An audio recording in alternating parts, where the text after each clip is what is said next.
to the Ellis podcast. All right, I'm putting together two separate podcasts I recorded over the last couple of days. This is an exciting time. I always say this time of year, you have baseball opening day around this time, you have the Masters around this time, the Final Four, NBA playoffs starting, NHL playoffs starting. I'm not a huge NHL fan, but always exciting to watch. And then you have WrestleMania. And it's always an exciting time that's kind of culminated now over more of a, I'll call it a 1 month period of time or within 3 weeks or so of each other. But today I've got a couple of guests on. First, David Buckler, my good best friend, awesome guy, knows a lot about sports, knows a lot about entertainment, awesome to talk to. A lot of you know him, and he is a person that I just want to get on this podcast as often as possible. He's just awesome, but a huge NBA fan. We're going to talk about the NBA playoffs, a little bit about the play-in game. We're going to give our first, second, and third team All-NBA announcements. We're going to go back and forth and pick those. I'm going to throw some quiz questions at him. Just fill in the blank and then fact or fiction. So it's a really fun podcast. We go back and forth. And then on the second half of the podcast, I have Kristen and Dustin Bush coming in, good friends who are huge wrestling fans, went to WrestleMania last year. This year they're not going, but we kind of previewed everything, always hype our predictions, surprises, things like that, which, by the way, one surprise came out today already. I'm surprised the WWE let it out, and maybe they didn't try to, but it sounds like Paige Saraya in AEW, sounds like she's signed a contract with WWE, and she actually will be participating this weekend. Does go into a little bit of what we talk about, which is, you've got somebody like Io Sky who's not going to be on the card, and now if this rumors are true, and I have every reason to feel that they are, these rumors are coming from very credible sources. You're putting somebody like that in a match with no build-up for her, and yet Io Sky is left on the outside looking in. So maybe that'll change tonight on SmackDown. Who knows? Hopefully so. But really looking forward to WrestleMania. Don't think it has been the best card, best lead up to the card. In fairness to WWE, though, a lot of injuries leading up to it. And hopefully ticket sales picked up a little bit. So appreciate you all joining me. We're going to get into this again. Make sure you click subscribe to the podcast platform you're listening on as it relates to the Tell Us Ellis podcast, whether that's on Apple, Spotify, YouTube, wherever you listen to your podcasts or watch your podcasts. Click subscribe. That lets others know that this is a credible podcast and allows others to want to join in and subscribe as well. And then if you like the show, click like, leave comments. Send me an email at jamie@tellusellis.com. Let me know what you think, or just leave comments right in the podcasting software. Reach out to me on social media or follow me on social media. My X and Instagram account is at TellUsEllisHQ. And let's sit back and enjoy this and let me know what you think. So we'll get right into it. First, with Buckler talking about the NBA playoffs.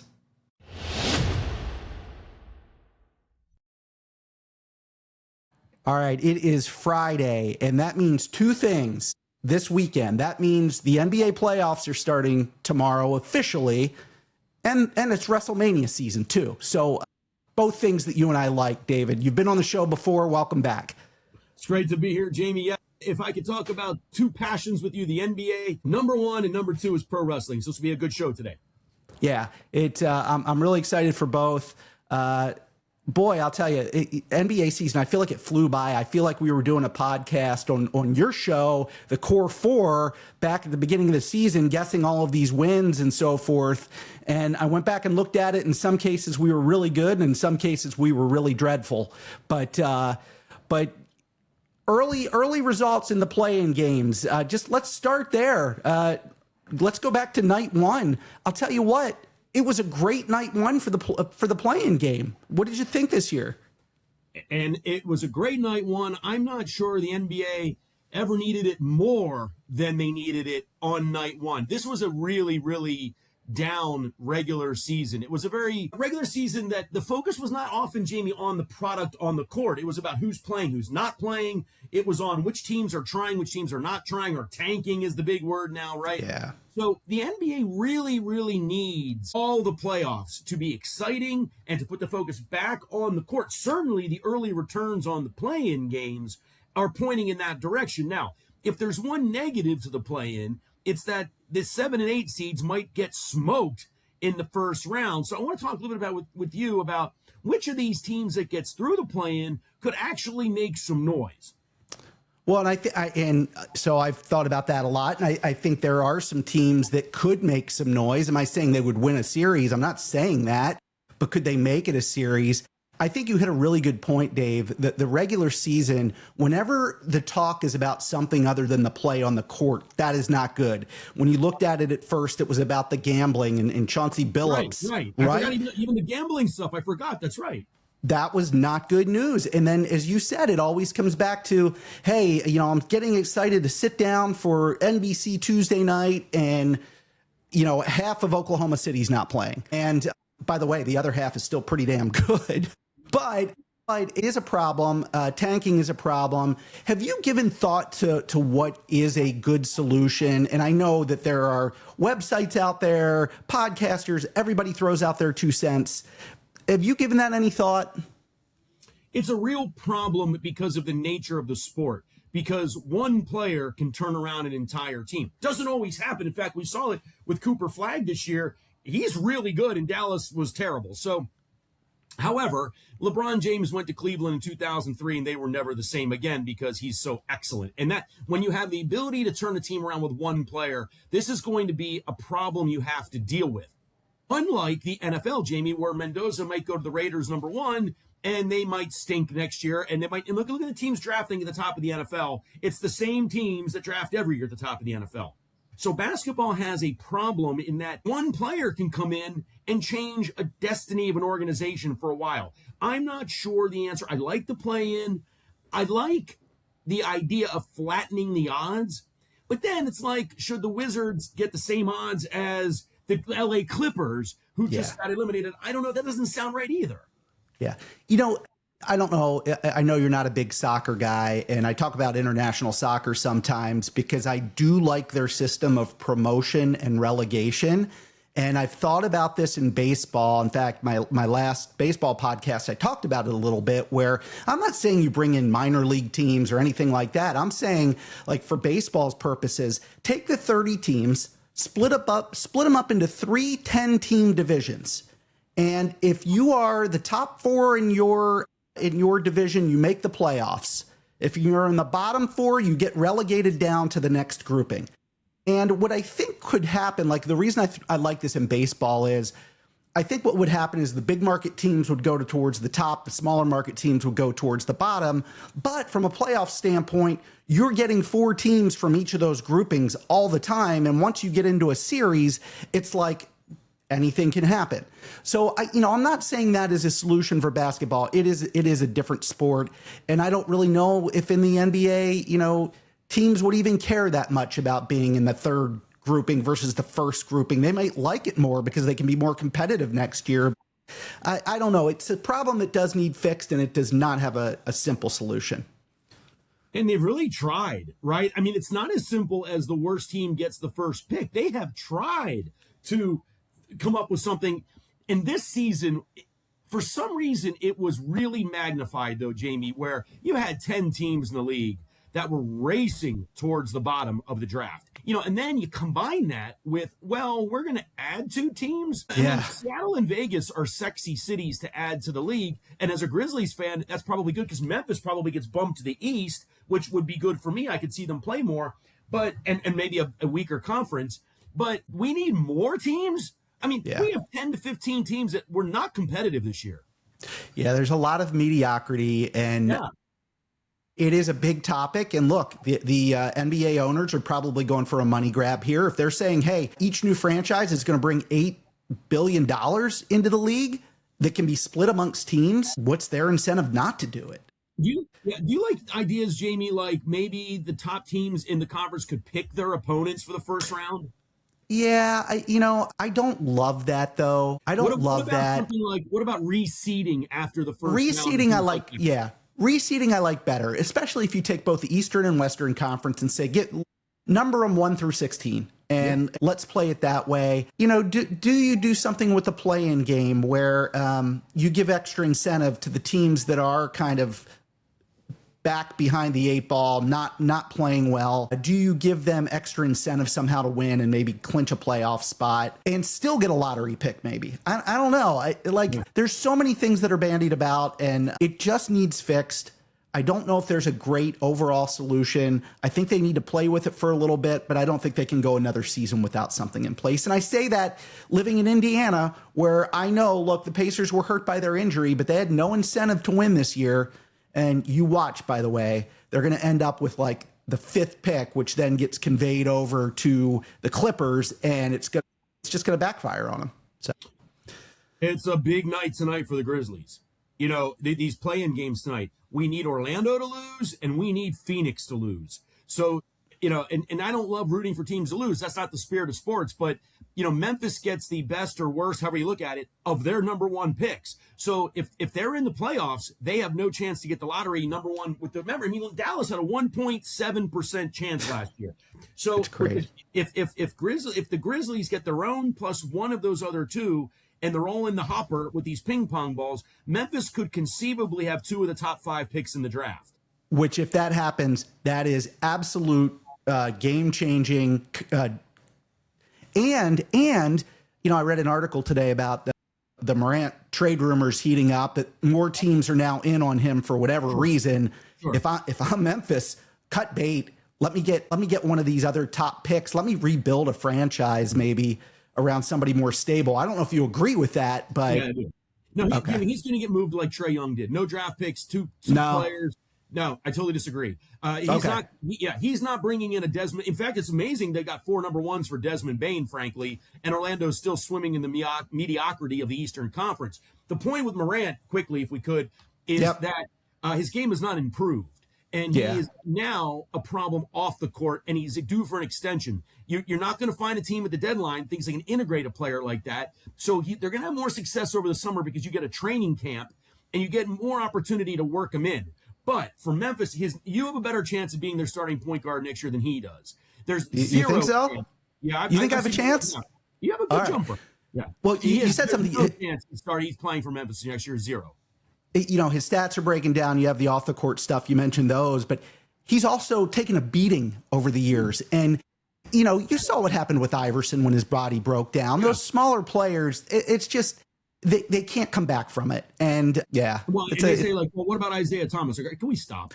Isaiah Thomas is one of the 3-4 greatest point guards ever. John Stockton's one of the 3-4 greatest point guards ever. They didn't have the athleticism of John Morant, but they were smart, tough, heady players that played complete basketball. Morant is an athletic marvel. And what we're seeing, which is one thing I didn't want to bring up on the show today, is a really interesting change with the NIL in college basketball, how it's brought Euros to college and kept kids in school. And you know I love the draft. You look at mock drafts now, Jamie, 1 through 30 are kids you've heard of and played at big schools. Go back and look at the mock draft from 5 years ago. It's a kid from Serbia. It's a kid from an Australian league team you've never heard of, right?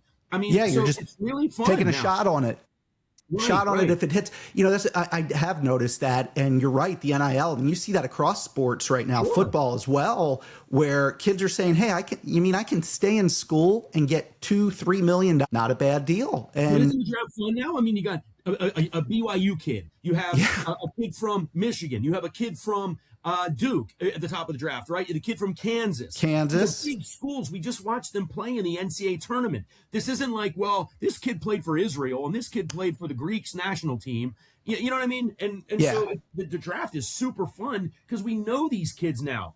And Morant, coming from Murray State, you know, he was an athletic, great prospect in college, but I don't know that he goes as high in any draft anymore with that kind of college resume. When, you know, did he get the best coaching there? I don't know. I just think the draft now is a more complete, competitive draft with the college kids coming in. Yeah. I couldn't agree more. Let's get back to the playing games really quick. So that night 1, we were texting back and forth on it. I mean, the Hornets Heat game was fantastic. And what I loved about it, I love to see the energy of the players, right? They cared. They really, really cared. When the Hornets won, to see Ball going around and like hugging people and stuff. Granted, it was after he tripped, had that terrible trip. But I thought both games were really exciting. And the Hornets are an interesting team, Dave. I mean, you asked about those teams that, if they get in, can they make some noise? Don't you think Charlotte can make some noise? I do. And they're a very fun story. The shame is they threw away the first 2 months of the season. Yeah. Because they were super red hot after New Year's. I mean, if they were up in the 5th or 6th seed, I like them a lot better than having to get into the play-in, because I don't think they can beat Detroit in a best of 7 or Boston in a best of 7. And the irony is that Charlotte and Detroit do not like each other. Remember the fight earlier this year? Yeah. There's some real tension there. But Charlotte is one of those teams that's good for the NBA. We don't need more Miami Heat right now. We don't need more Orlando Magic. We need more teams like Charlotte that have hit at the top of the draft, that have a fun style of play, a good young coach. It was a really, really great game. You talk about the energy of the players. How about the energy of the fans? The fans. It was crazy. Yeah. The Hive was crazy. It was a very exciting game. Even Blazers Suns was really excited.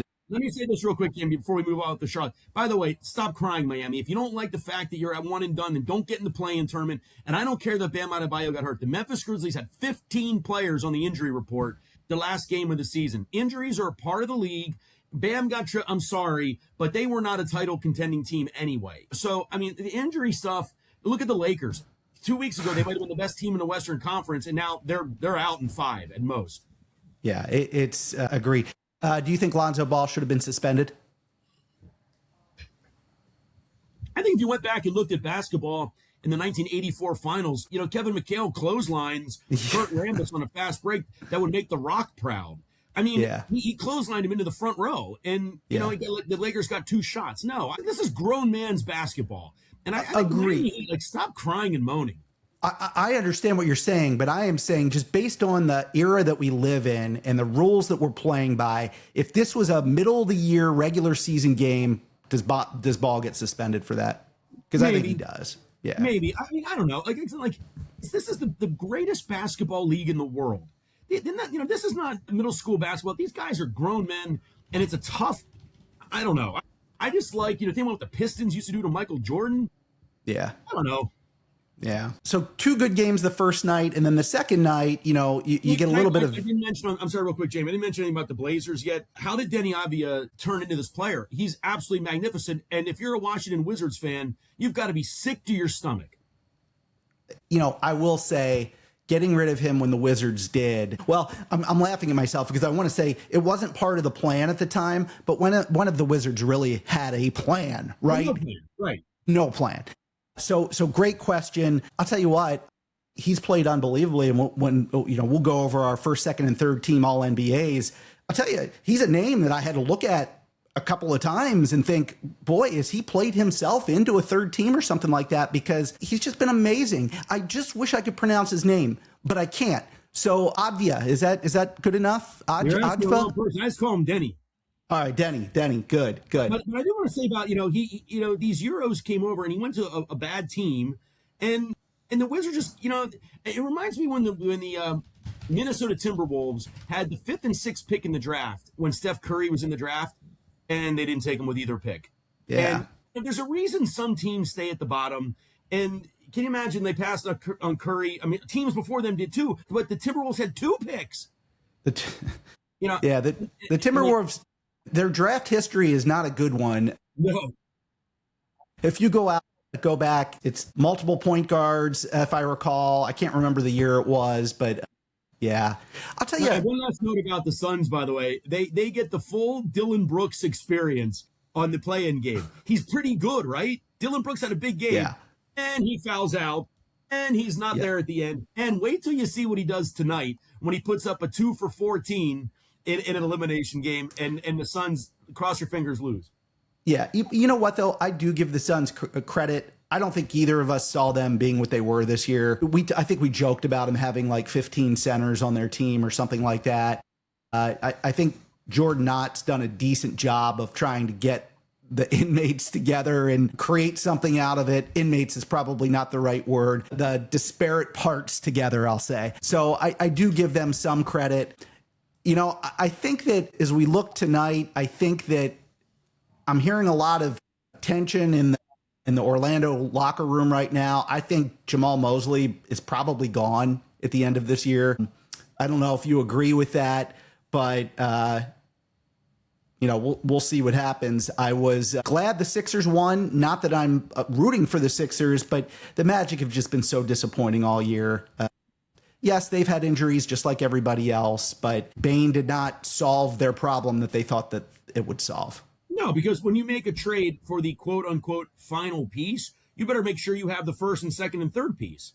Desmond Bane is he's a great example, Jamie, of a very nice NBA player. Yeah. But Desmond Bane is not the final piece of any world championship puzzle. He's a really, really good NBA player. But this is why Memphis moved him at the right time, to make $35 million a year. Yeah. He's a really good player. I like Desmond Bane. And he played great in that play-in game. But Paolo Banchero has been disappointing as the lead of that organization. I'll tell you, that's a really interesting game tonight because you have one team that's kind of playing with house money tonight. I know. Really, I just want to see the Hornets get to the playoffs. I just want to see what they do, especially against a Detroit team that I think could be a little vulnerable, and we'll get into that in a second. But I would just like to see what they can do.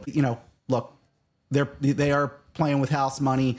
The fact that they won that game the other night, by the way, with Con Knippel shooting the way he did, makes me actually feel better about them going into the playoffs, and makes me feel better a little bit about tonight too. I'll just be very disappointed if Orlando wins tonight. I don't want anything to do with Orlando in a 7-game series.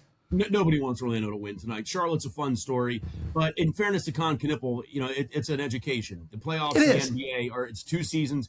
I did want to say I almost got emotional with the Steph Curry, Draymond Green victory against the Clippers because that game was tied with about 50 seconds to go, and Curry hits that 3 and falls in. It's like, I'm going to tell you this. I remember in 2015 when they won their first title.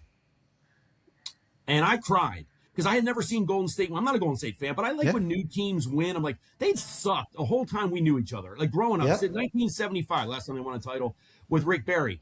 And I don't know if you remember this, Memphis played them in the second round. And we had them tied 2-2 in the game when Mike Conley was wearing his Batman mask because he broke his nose. Yep. And Memphis had a really good team back in, we made the playoffs 7 straight years with that core 4 group. And that was a very good series against the Warriors. They beat us. They went on to win the title. And, they've been magical. But I can't believe it's been 11 years since then. And I remember thinking, this Steph Curry kid, and I can't believe 11 years later he's still doing that. He's still doing it. Level, and in the playoffs. You know what I mean? At that level. Unbelievable. Yeah. I just hope as we get older and new kids come in to watch the NBA and so forth, I hope they appreciate what he's done because he's unlike really anything we've seen before. He did recreate the game in a little bit, the logo threes and so forth. He recreated shooting in the NBA. So I agree. I got emotional as well. It's just, it's a cool thing. Again, I do hope they beat the Suns tonight just to get in and see what they can do. I don't expect them to do much, but yeah, go Warriors. I never said I'd play a Warrior. Yeah. Well, out of the teams that didn't make the playoffs or didn't make the play-in, who are you most disappointed in? As you look around the league, is there a team you're like, I cannot believe they didn't make it? And look, if you want to talk about your Memphis Grizzlies, by all means, go for it. I don't know if I feel like you were almost prepared for that, though, this year. Yeah. Once they traded Desmond Bane, the writing's on the wall. And really, I remember Cloudy and I were in Atlantic City last year for round 1. We settled into a sports bar to watch Memphis at Oklahoma City for game 1. Remember, they were the 8th seed last year. Yep. And we jumped out to a 23-7 lead in game 1. And I was like, Claudia, we're going to give this team trouble because, Ja's this and Bane is that and Jaren is this. Jamie, Memphis, I don't think scored the rest of the game. We lost by 50 points in game 1. Oh my gosh. I couldn't even believe it. I ordered my second beer and it was like, now we're down by 20. Now we're down by 30. Now we're down by 40. And it was, and once they lost game 1, the series was over. But the point of that, by the way, game 4 tickets, and I will say this about the city of Memphis. Can we stop with feeling like small market insecurity all the time. Everyone in Memphis feels like everyone's picking on them. Tickets went for $8 in game That's 4. ridiculous. Can't run a business like that. I don't want to hear that this city always backs its team. This city's Memphis proud. We're strong. Stop it. $8 for a ticket. It's not, and when they're the Nashville Grizzlies or the Seattle Grizzlies 2 years from now, I don't want to hear it. But that being said, Memphis was not a serious contender this year. There's 2 answers to this question you're asking me. Number one's Milwaukee. Of course. You can't have a top 6 to 10 player in the world, maybe a little better than Giannis, but Milwaukee has a championship pedigree. They got Turner from the Pacers and a good coach. They expected to be better. They were miserable, and they've completely mishandled the Giannis situation. The other team, Jamie, I would say, it's a tremendous disappointment, is the New Orleans Pelicans, because they had relative health with Giannis. I'm sorry, with Giannis. They had relative health with Zion this year. He was decent, and they traded their unprotected number 1 pick this coming draft for Derek Queen. What are you doing? So they're drafting and treating the draft like we're going to at least make the play-in. Jamie, that Atlanta Hawks team, which is already pretty good, could get the New Orleans number 1 pick in the draft, which is really good for them, right? Milwaukee was my number 1 team. I ran away with it. And honestly, I didn't have another team on my list. As you say, New Orleans, I'm only saying I didn't expect them to make the playoffs this year. What I'm really upset about, if you remember, I don't know if it was 3 years ago now, when Zion, they were playing the Lakers in the play-in game, I think it was, and it was an ultra competitive game, and Zion had this huge night. And then, of course, he hurts his hamstring during the game, goes out, they end up losing. And you just felt like, oh, finally, they figured it out. And since then, they've been abysmal. And this is another team that when you talk about relocation, it's like a question of, are they going to be in New Orleans? And, it's just a broken team right now. They don't have a good future, as you said, with draft picks. And it's a pretty sad story. Well, they sort of hit on Queen and Fears are nice players, but the problem really what they should do is move New Orleans to Vegas, and they should move Memphis to Seattle. I mean, we don't need 2 more teams. It should be the Seattle Grizzlies and the Las Vegas, whatever they call the Pelicans, and put those teams in better markets. New Orleans has failed twice already. They're not a good basketball market. It's a distracted city, but you make a great point about that. I remember that hamstring game with Zion. Yeah. He can never stay healthy. But I want to say this because you're an Indianapolis Colts fan. When Peyton Manning got drafted by the Colts, he's one of my favorite players ever because he never complained. And he changed the history and the culture and the dynasty that he brought to Indianapolis. He didn't say, I'm only playing for the Giants. I'm only playing for the Cowboys. I'm only playing for the Packers. He said, no, all right, I'll go to Indianapolis and we'll win there. And I don't like that Zion hated going to the Pelicans. It's like New Orleans wasn't good enough for him. You've been a complete disappointment in the NBA, and you think you're better than New Orleans? Yeah, you hate to see that, right? I think these kids nowadays, I sound like an old guy, but they're just so empowered to think they rule the world when, clearly they don't. Prove something to me. For the most part, yes, he was healthy this year, and when he plays, he puts up good numbers. But you look at, because Ja went number 2 that year, right? So you look at 1 and 2 that year, and what that class was supposed to be, especially at the top, pretty disappointing right now. Well, even more so, it was supposed to be the next great American players. Yeah. And Ja and Zion were supposed to be the next great American stars. Curry's getting old, Durant's getting old, LeBron's getting now we're talking about Luka, and we're talking about Joker, and we're talking, and we're talking about Giannis. So, these are all European players are really dominating right now. Yeah. Well, let's go into the series real quick, and we don't have to do a deep dive on these because it is the first round, right? And as much as I'd love to see a bunch of upsets and so forth, historically, it's pretty chalk, right? You might get some upsets, but let's just go down the games really quick. Let's start in the East, and we're gonna have the Pistons against either the Hornets or the Magic. I feel like, Dave, the Pistons are a little bit vulnerable. Now, am I saying they'll lose the first round? I'm not saying they'll lose it, but if it's tied 2-2 going to game 5, I don't know what the psyche of the Pistons is going to be, especially if you're playing a team like the Hornets who who can hit shots, who can, be explosive and feel like they have a little bit of a wind carrying them along right now. What do you think? Detroit is vulnerable because they don't have the pedigree with this crew all the way to the finals. And you make an absolutely, spot on point. If it's 2-2 and now all of a sudden Cade Cunningham's injured again, they're vulnerable. I mean, they're not an unbeatable first seed by any stretch. In fact, it's funny. I think the Celtics are the best team in the East, and they'll be the 2 seed. But Detroit's vulnerable. They're going to win the first round, I think, in 5 games. But it's one of those series that, game 2 is going to be like a real squeaker, and they kind of survive it. And I think they're going to get their scars in round 1. If I'm Detroit, they got to get out of round 1 quick and get healthy, because if they want to make a long run, they need health. This team needs health, in my opinion. They need Duren to be good and healthy. They need Cunningham healthy. So whoever they play, I think Detroit, they don't want to go 7 in the first round and be exhausted when they get to what I think could be like some interesting teams in the East, like Cleveland. Yeah. I feel the same way. Again, it would be a huge upset if the number 1 seed loses. I feel like it's the weakest number 1 we've had in a long time, but they should win no matter who they play. But I'm telling you, if Charlotte's in there, nothing would surprise me. Nothing would surprise me. I mean, I'd push back in this regard. The playoffs are such a different animal. Memphis for a long time pushed the pace. Jaws getting up down the floor. They're behind the back passes. Everyone's cheering. The playoffs are played at a much different pace. It's officiated differently. LaMelo Ball's fun. I think Charlotte is a great story. I think in that environment, the way the playoffs are refereed and the way they're played, I think they're going to struggle more than people think. They're a fun story. I don't see them as a serious threat to push Detroit to 7. Whereas, like, for example, Orlando's been there in the playoffs before. Yeah. And Bencaro on any given night can put up 40.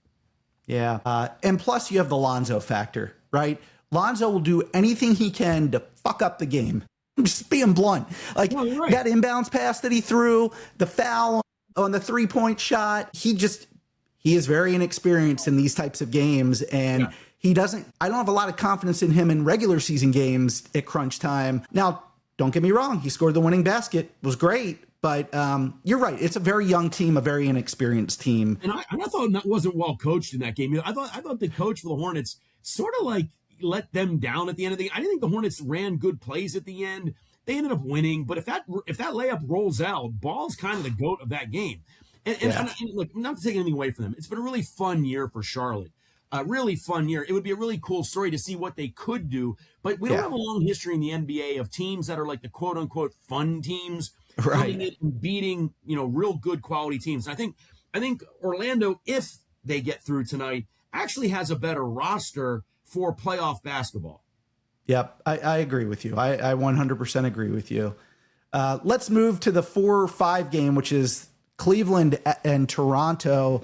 How do you see this one, Dave? Any chance? I mean, this is a 4-5 game, so upset might be a strong word, but the Cavaliers, they have what did they have? 62 wins last season, 2024-25. Step back a little bit this year, but still a very, very dangerous team.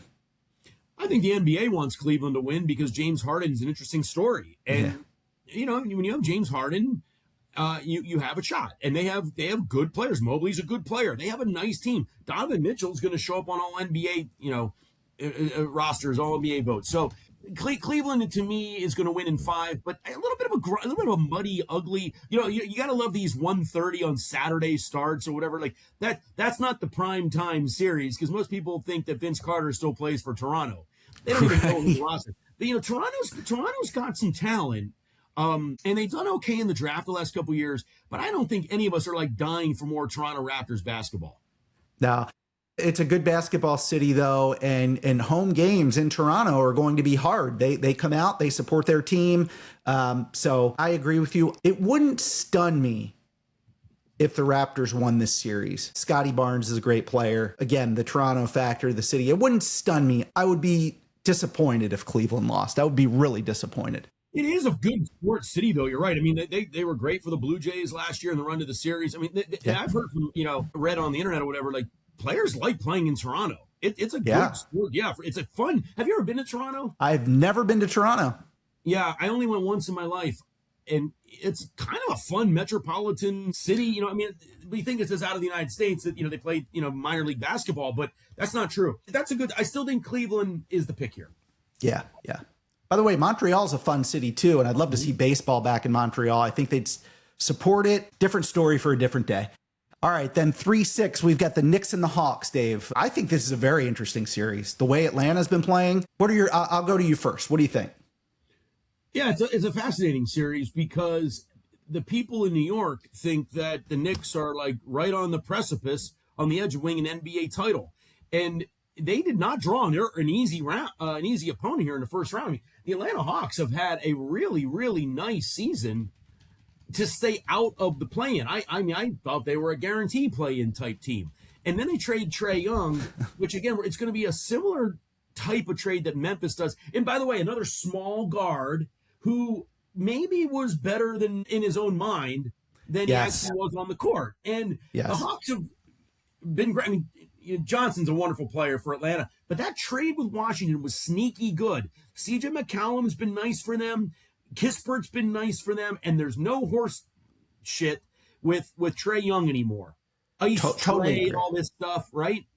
Yeah, Trae would make these fantastic threes and these fun-looking shots, and then you look at his statistics and it's like he's shooting 30% from three-point range or something like that, like putting up how many shots a game. There was a lot of love for him early on. That went south really quick, and this is a remade roster. A guy like Dyson Daniels, Nickeil Alexander-Walker has been fantastic coming over. I really like this roster. Jalen Johnson, obviously. I like this roster. I think it's going to be an uphill battle for them to win. New York's roster is solid. It is not what New York fans think it is, though. It is not the best team in the East. Again, it's a series where I will personally be heavily rooting for Atlanta. I'm kind of a Quinn Snyder fan. I think you know that. He looks like he's out of his mind, drugged out every game, and he might be, but I still like the guy, and I like his glasses he wears. Yeah. They're just good, cool-looking glasses. But I'm going to root for him, but I think at the end of the day, the Knicks are going to hold court and win it less than 7 It's a pretty good series, though. In fact, it's if you look at the Western and Eastern Conference, to me, this is the second best. To me, the best first round matchup is Denver, Minnesota, from a legacy standpoint of Joker and Ant. And all, the T-Wolves made the Western Conference Finals twice recently. But in the East, this is a good matchup, and I kind of like Atlanta taking a chance on Jonathan Kuminga. I mean, what was the? Was he 22? Pulled up right now while we're talking here. He's a very young kid. He's 23 years old. He's got a lot of playoff experience, a lot of regular season experience. He's do 6'7" wings just grow on tree? I thought for what they gave Golden State, it was totally worth the risk. And to get that kind of athleticism, I want to say one other thing about Atlanta. I saw Trae Young's first game with Washington. It was Utah. Oh. Yeah, at Washington. And don't ask me why I ended up going to that game. I don't even know. I bet it was sold out. Yeah, all the Washington fans coming to see him, right? I walked into the arena. They thought I was the starting forward. I joked with my buddy. We could have got some shots up in the second half. It was, but Trae Young, it was his first game as a Wizard. He played like 12 minutes. And did we need 2 behind the back passes? I mean, a little humility, Trae. Like you got traded to the Wizards. You haven't done anything all year. You're barely on the court, and he's out there like kind of Harlem Globetrottering it. And it was like, this is why Atlanta got you out of here. So true. And there's a lot of players like that in this league. And, cutting bait sometimes is the best thing, even if you don't get a return on it. John Morant. Whenever he makes a nice play, look. And then my favorite, when John Morant makes a nice play, he says, call me, call 12. He makes a nice play. So I was doing this with like, call me. And I'm always like, Claudia, call 911. Every time he does that, I'm like, call 911. I always think that's a funny joke. But it's not funny because if he just shut his mouth and played basketball, you don't get rewarded in this league for making one nice pass. Yeah. It's not a me league. It shouldn't be a me league. But yes, that is the best series, maybe in the first round. I agree with you. Final one in the East is Celtics Sixers. And I fully expect this to be a 4 or 5 game series. I think, like you said, the Celtics are maybe the best team in the East right now. Is there any chance that Embiid comes back? The appendix, how long is he out? It's an 18-day thing from the time that it happens, if all goes well. Felt like it was very, very late first round, more likely second round. I don't think he'll be back in this series. And it is a shame. I mean, the way Paul George has been playing, and you have the Maxey factor. If Embiid could give him minutes, it would make it more interesting. I just don't think it's going to be a series. I feel bad for a guy like Maxey. It's another one of those things, Philly has this Embiid problem. What do you do with it? Paul George has played well, obviously got suspended earlier in the year. What do you do with it? I wish they could just reset without those guys and somehow get picks and rebuild around an Edgecombe, around a Maxey. They're just they've got this albatross a little bit. Well, one thing is the narrative in Philly is not just about Embiid anymore, which is good. And I watched the game the other night when they beat Orlando, and this Drummond is a giant human being. Mm-hmm. And in fairness, the Celtics don't have a joker or, a center inside that's going to absolutely wear him out. I think Philly's got that pedigree. The fans are wild and intense. I mean, if they steal one of those two games in Boston and it's game 3 in Philly, don't forget, Tatum has still only played, 15 games this season, yeah. Something like that.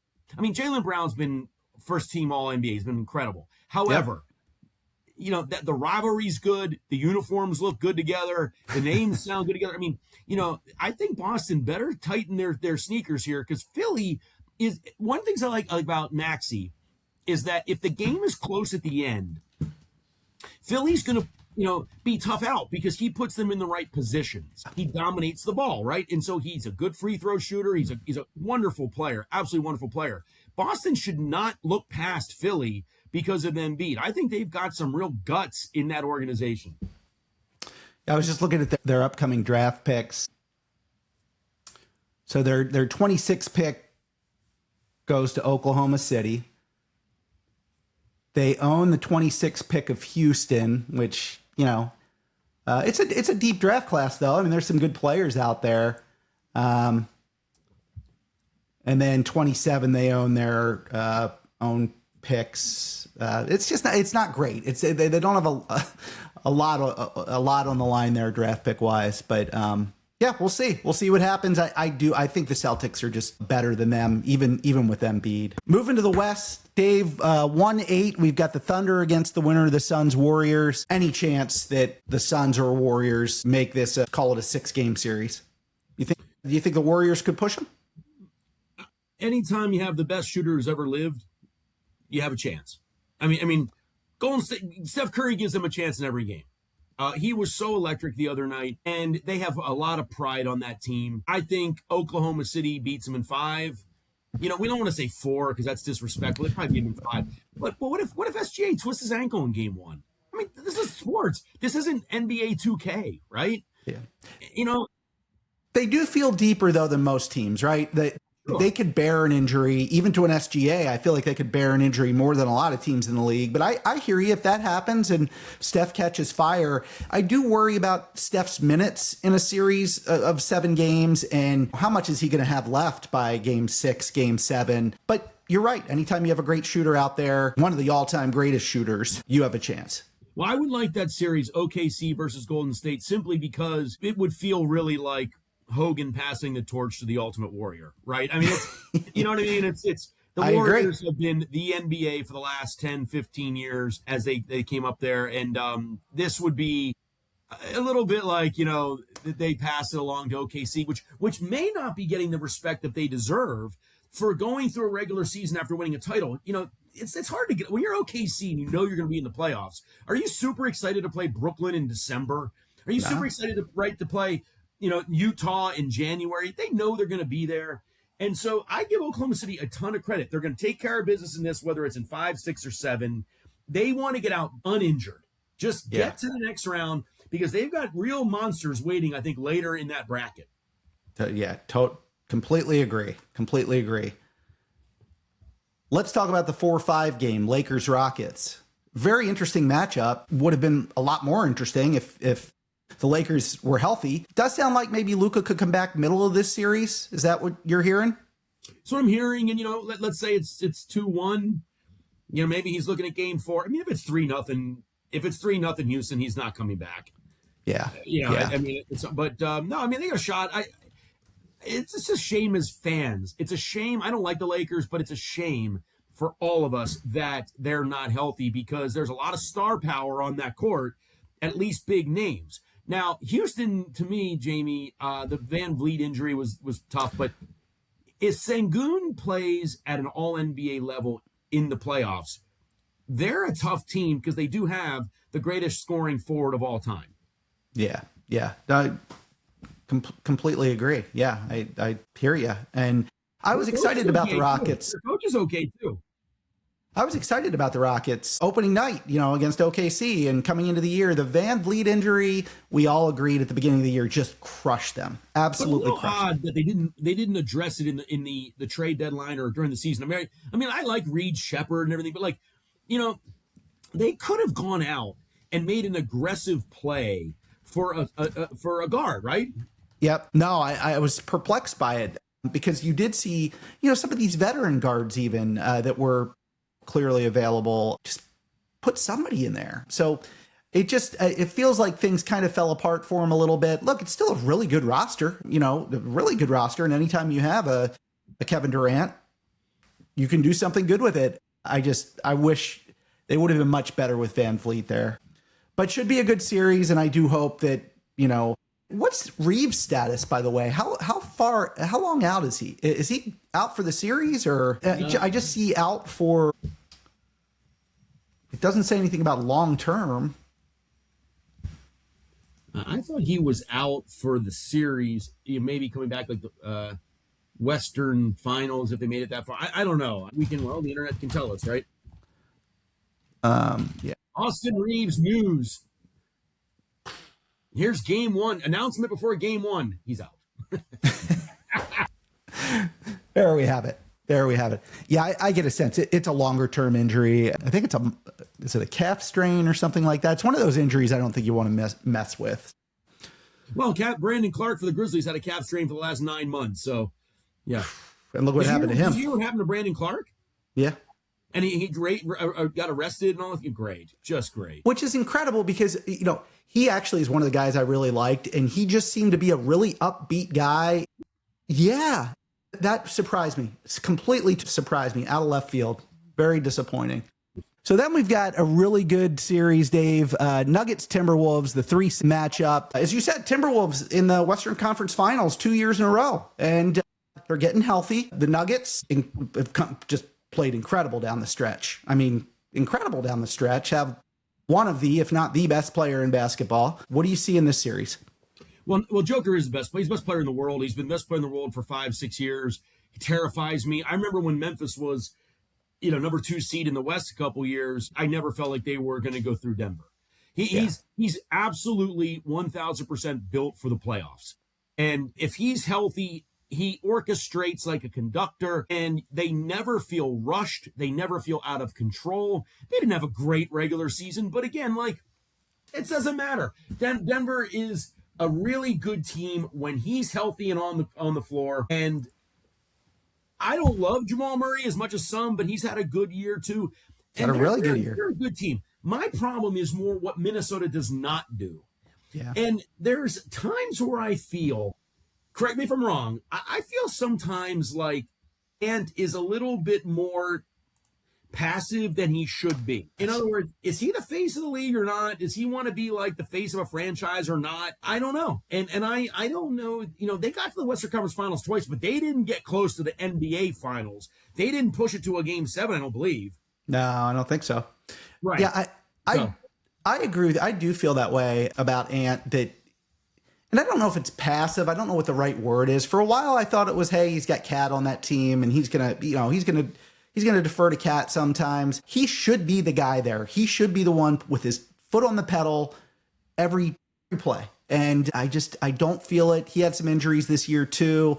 Again, I want to give him a chance here because I do think they're healthy, and they play better down the stretch. They won 49 games. That's not bad. He averaged 29 a game. I mean, I'm not bashing. But I do hear what you're saying. I don't think it's out. I think I could see him defer sometimes to others. And, it's a nice team. I've liked the Timberwolves the last several years. I just can't see them losing to Denver in this series. I think Denver could win the West. Well, we'll get to that in a minute. Yeah.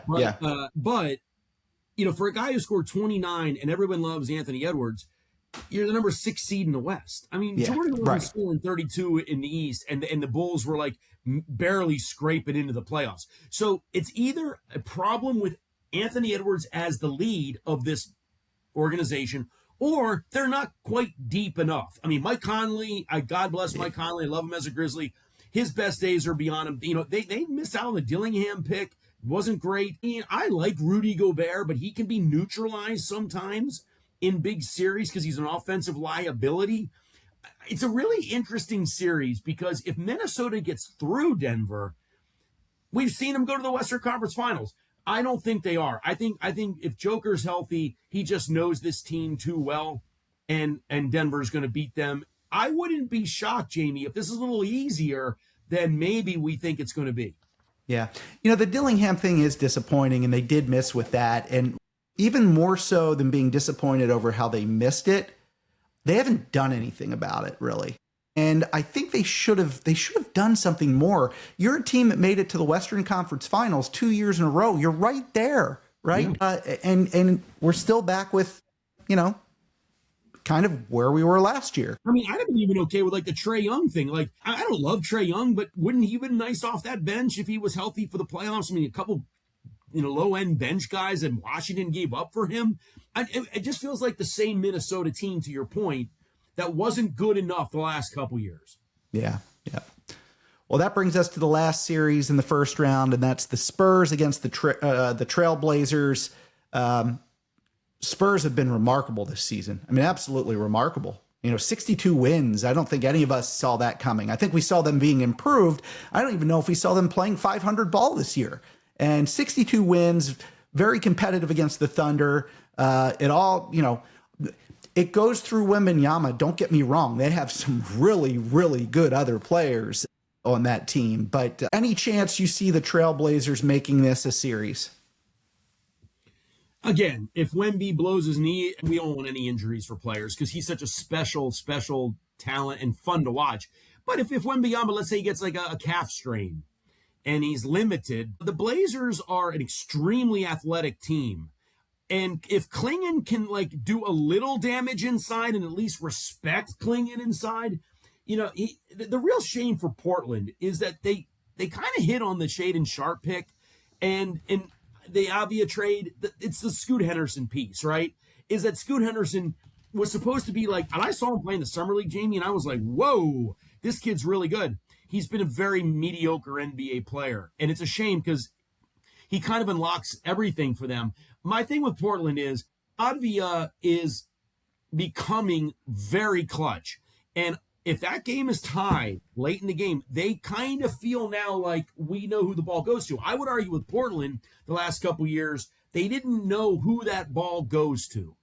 And I'm a big believer in the NBA that when the shot clock's winding down or the game is tied late or something like that, Jordan goes and gets the ball. Bird goes and gets the ball. LeBron, you got to have that guy with that courage and guts. And Avia showed me something Tuesday night. I know it's a play-in game, but it was on the road. And he said in the post-game interview, I don't know if you heard, he said, this is the best thing that's ever happened to me in my career. Kind of soaking in the moment, That's awesome. And we'll see. I think that they're going to get wiped out. But if Wembanyama would tweak an ankle or something, which someone who's 7'5", 7'4", happens a lot. Yeah, they've had back-to-back decent years, Portland. They finished strong last year, and then this year, getting at least to a play-in game. Do you know how old Denny is? I do. Do you know how old he is? I'm going to say 24. He's 25. I thought he would have been a little bit older than that. Here's something funny. You know who Gunther is in the WWE? He's the ring general. He's not general. He's the ring general. Bill Simmons calls Donovan Klingon the rim general because he thinks he looks like He thinks he looks like Gunther, and he protects the rim. Yeah. That's a funny nickname, by the way. And now I'll think about that when I watch, watch that. That's pretty funny. Well, really good stuff. I mean, the first round does set up really well. I don't want to fast forward too much to the finals, but let's just look ahead a little bit. If you had to make a conference finals pick right now, who would it be and why? And kind of who would it be, why, and what has to happen for that to occur? My Eastern Conference final prediction is Boston and Cleveland. Okay. Wow. Cleveland. Yeah. Okay. I'm a little higher on them than some. I think that the Harden trade was good for them. Gave them a little juice, a little bit like, hey, the management's trying to win, and and they have two players that are like Hall of Fame players. I mean, Donovan Mitchell and James Harden are Hall of Fame players, and Mobley's good. I think Cleveland's got a real chance. By the way, can they? Yeah, they can. Okay. I was like, oh my God, I better make sure they can actually play in the East. Yeah, because they don't reset the brackets, right?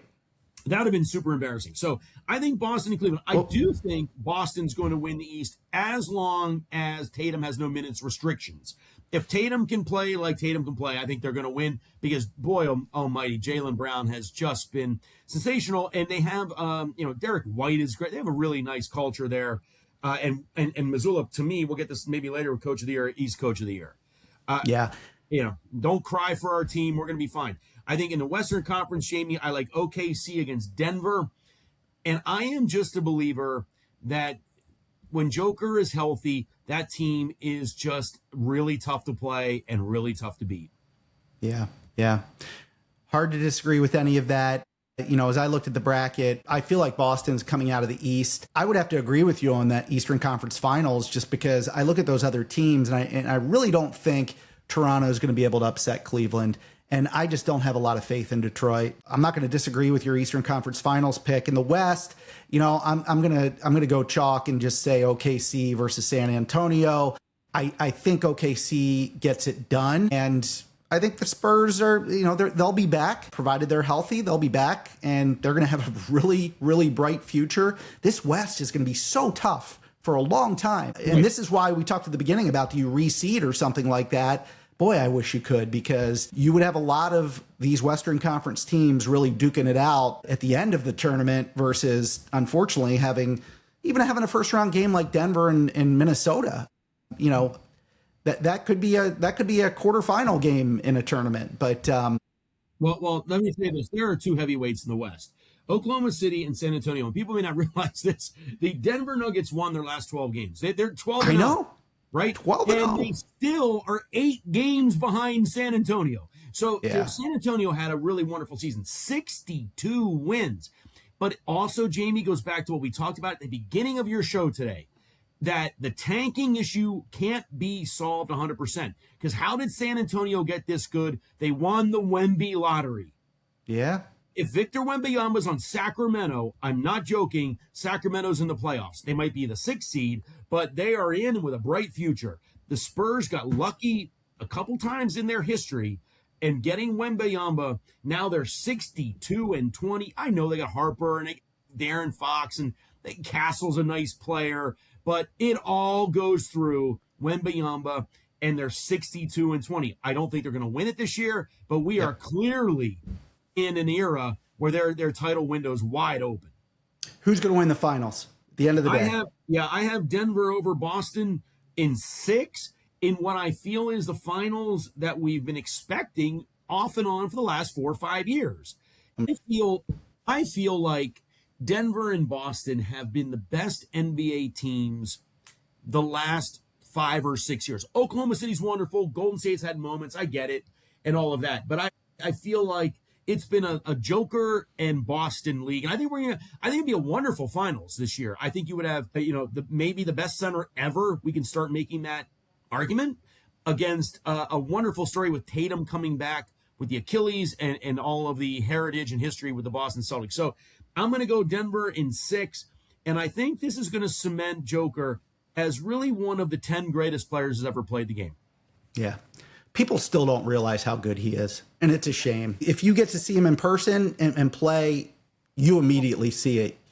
He is, he runs the show. Dave, I'm going to go with OKC. I don't love it, but they're so deep. It's such a deep team, and it's a team like that is made for a longer run.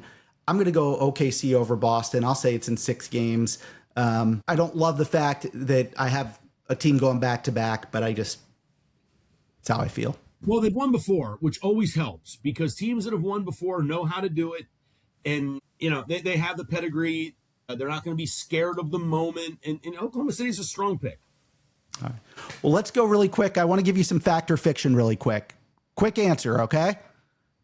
Just say fact or fiction. The Celtics will realize they were better off without Tatum for the 2026 playoffs. That's not true. Fiction. Okay. I'm not going to debate it with you, although I would. The only thing I'll say is, does he stretch the floor enough right now? And could that be the top 10 player in the world? You need all the talent you can get. He knows he's a finals champion. Yeah, they need him. The Timberwolves will catch fire once again and make it to the conference finals. I think that's false. What am I supposed to say? Fact or fiction? I'm going to say fact or fiction? That's fiction. That's fiction. The Timberwolves are in trouble in round 1, and it's because their best player isn't 100% committed to being their best player. Very good. Victor Wembanyama puts up a 40 and 20 in a playoff game, 40 points, 20 rebounds. That's fact. And they're going to be really, really tough, but he has to stay completely healthy. Joker puts up a 30-20-10 game or 2 in the playoffs, 30 points, 20 rebounds, 10 assists. Oh, I think he's going to average it. Okay. I mean, that's fact. I mean, he's about ready to unleash what I think is going to be a historic run. All right. Luka comes back, averages a triple-double, and carries the Lakers to the conference finals. That's complete fiction. Luka's not going to play in the playoffs. Forget expansion. Pelicans and Grizzlies relocate to Vegas and Seattle. That's fiction. It should happen. The NBA is making too much money, and that Seattle and Vegas buy-in for those franchises is going to be in the billions of dollars. And $8 billion. Yes, that's why they're going to do it. It's what they should do. It's what they won't do. OKC with the Clippers pick and a 1.5% chance to land the number 1 pick ends up getting it. Yeah, that's fiction. They're not going to do it. I'm not a conspiracy theory, but in fairness, the Thunder don't want the number 1 pick. I mean, that comes with a huge cap hit. It comes with what do they want? DeBonsa, and now they got to work him into this whole factory. The Thunder already have a title. They're already the number 1 seed in the West. What they need is stuff around the fringes, around stars already in place. You don't build an NBA team like a Y2K team. They don't want Boozer because he's too much to, you know what I mean? It's not that, I guess if they get it, they would draft him. But the point is, they already know what they are, and they already have their hierarchy in place. They were what we thought they were. Look what Kuminga did for the Warriors. Seriously. They started getting other talent in that, and they didn't know how to integrate these kids into a championship environment. All right, really quick, fill in the blank for me. Blank will be the wow player in the playoffs. I'm going to go with Jalen Johnson with the Hawks. Ooh. I think the Hawks are a much more interesting team than people are giving them credit for. They have a lot going for them. You mentioned Quinn Snyder. They're a well-coached team. They have a guy who's going to make an all-NBA team. The Knicks are not going to run over this team. Okay. Blank getting injured hurts their team's playoff chances more than any other in the league. Yeah, to me, it's easy. It's Wembanyama. Yeah. If Victor Wembanyama gets hurt, but that is not a one and done. There are quite a few people on that could really, really knock championship teams off their pedestal. All right, Grizzlies focus here.